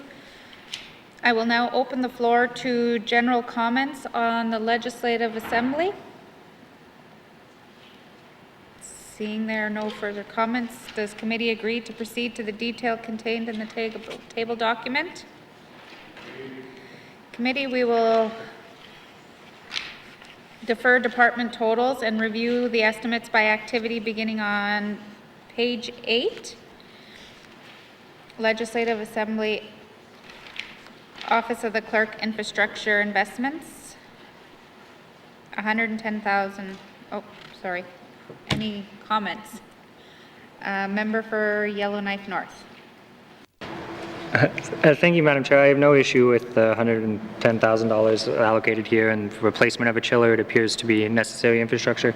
However, I have a question about what's not in here. Previously, there were plans for the Legislative Assembly to work with a number of other buildings, I believe the City of Yellowknife, Joint Task Force North, the museum, and create a district heating system. I recognize we just replaced the pipes to that area.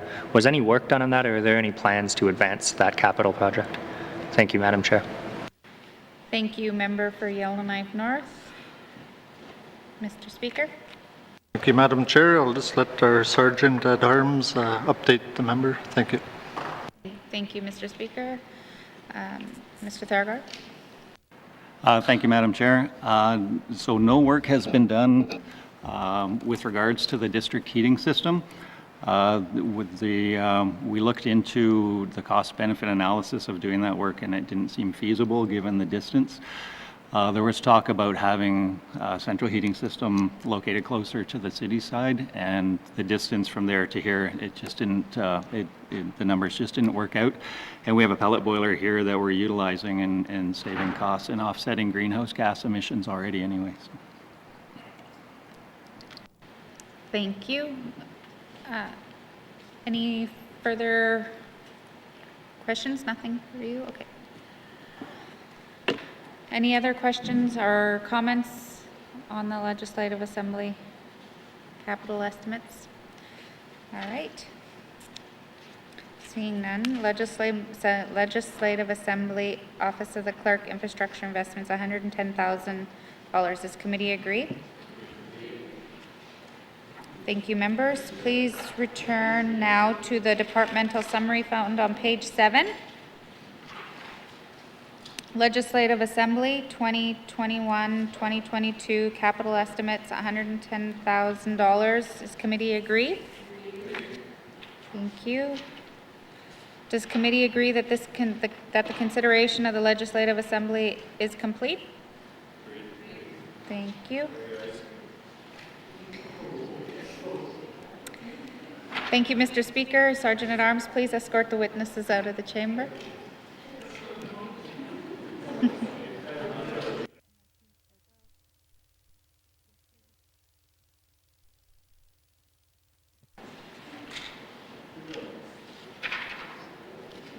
Committee, you have agreed to review the Department of Justice next. Does the Minister of Justice wish to bring witnesses into the chamber? Yes, I do, Madam Chair.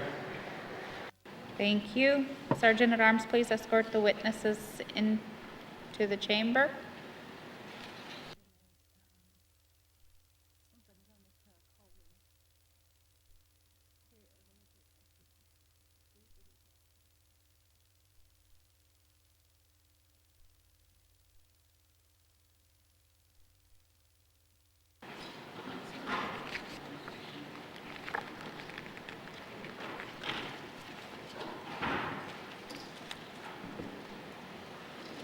Would the Minister please introduce his witnesses? Thank you, Madam Chair. Today with me I have Mandy Bolstad, Director of Corporate Services, and Charlene Doolittle, Deputy Minister. Thank you. I will now open the floor to general comments on the Department of Justice.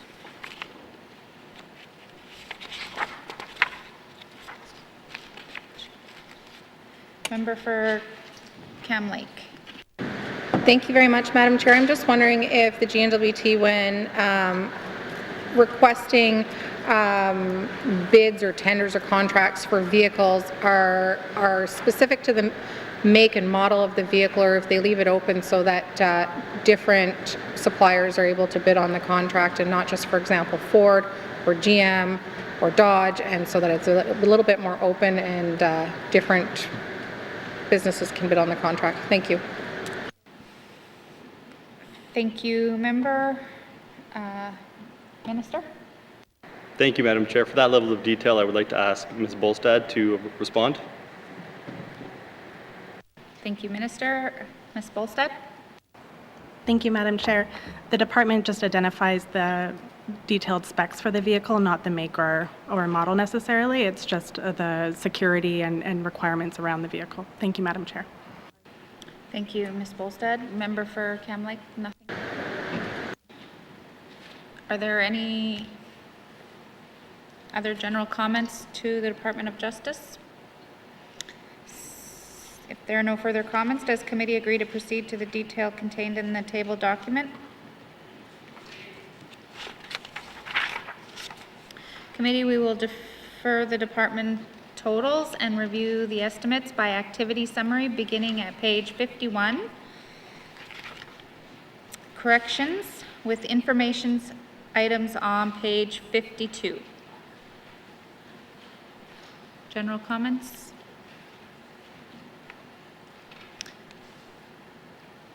Seeing none. Department of Justice Correction Infrastructure Investments, $1,081,000. Is committee agree? Thank you. Committee, please turn to page 53, Court Services, with information on page 54. Is there any general or any comments? Seeing none. Department of Justice Court Services Infrastructure Investments, $135,000. Does committee agree? Thank you. Committee, please turn to page 56. Service to the public with information items on page 57. Any comments? Seeing none. Department of Justice Service to the Public Infrastructure Investment, $325,000. Does committee agree? Thank you, members. Please return now to the department summary found on page 50. Department of Justice 2021-2022 capital estimates, $1,541,000. Does committee agree? Thank you. Oh, yeah, Mr. Norn. Yeah. Madam Chair, I move that committee defer further consideration of the estimates for the Department of Justice at this time. That's true, Madam Chair. Thank you. The motion is in order to the motion? Question has been called. All in favor? All opposed? The motion is carried. Consideration of the department summary has been deferred. Thank you, Minister. And Sergeant at Arms, you can escort the witnesses from the chamber.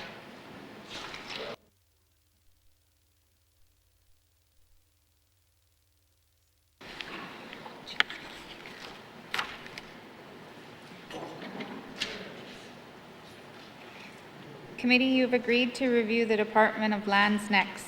Does the Minister of Lands wish to bring witnesses into the chamber? Yes, I do. Okay.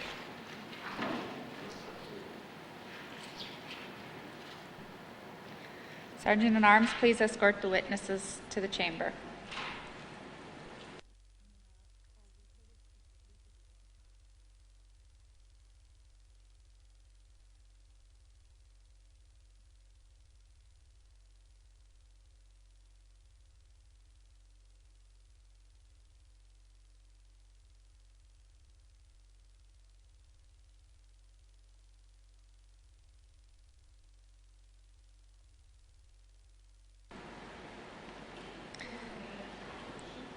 Would the Minister please introduce his witnesses?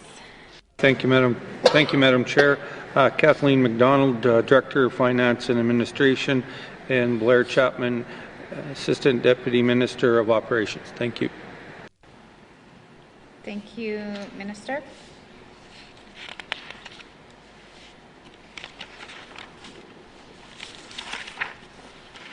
I will now open the floor to general comments on the Department of Lands. If there are no comments, does committee agree to proceed to the detail contained in the table document?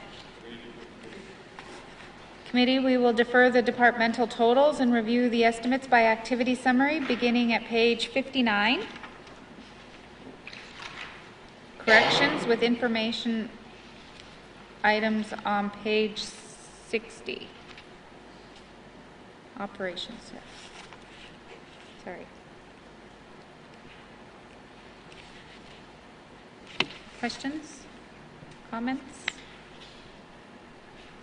Seeing none, Department of Lands, Operations, Infrastructure Investments, $234,000. Does committee agree?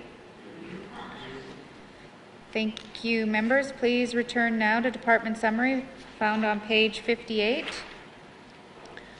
Department of Justice, Lands, Department of Lands. 2021-2022 capital estimates, $234,000. Does committee agree? Mr. Norn? Yeah, thank you much, Madam Chair. I also move that this committee defer further consideration of the estimates for Department of Justice at this time. Thank you.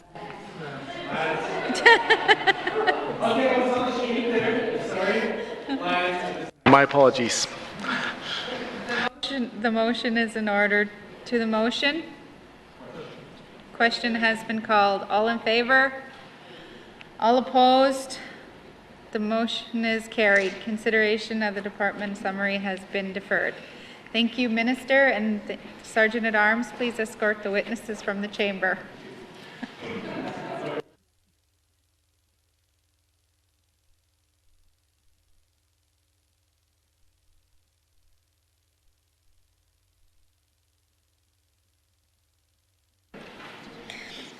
Mr. Norton, what is the will of committee?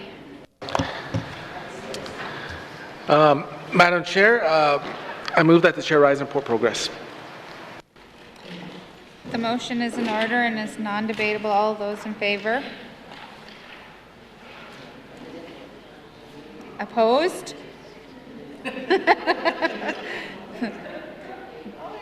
The motion is carried. I will now rise and report progress.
May I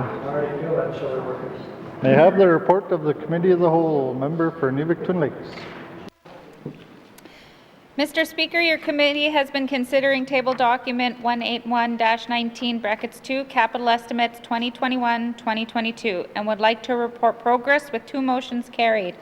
And Mr. Speaker, I move that the report of the Committee of the Whole be concurred with. Thank you. Thank you. Motion is in order. Do we have a seconder? Member for Boot Lake, sorry. All those in favor? All those opposed? Motion is carried. Third reading of bills. Third reading of bills. Mr. Clerk, orders of the day. Orders of the day for Wednesday, October 21st, 2020, 1:30 p.m. Prayer, minister statements, member statements, returns to oral questions, recognition of visitors in the gallery, acknowledgements, oral questions, returns to written questions, applies to Commissioner's address, petitions, reports of committees on the review of bills, reports of standing and special committees, tabling of documents, notices of motions. Notices of motion for first reading of bills, second reading of bills, consideration in committee of the whole of bills and other matters. Table document 165, 166, 167, 181, and Bill 11. Report of committee of the whole, third reading of bills, orders of the day. Thank you, Mr. Clerk. This House stands adjourned until Wednesday, October 21st, 2020 at 1:30 p.m.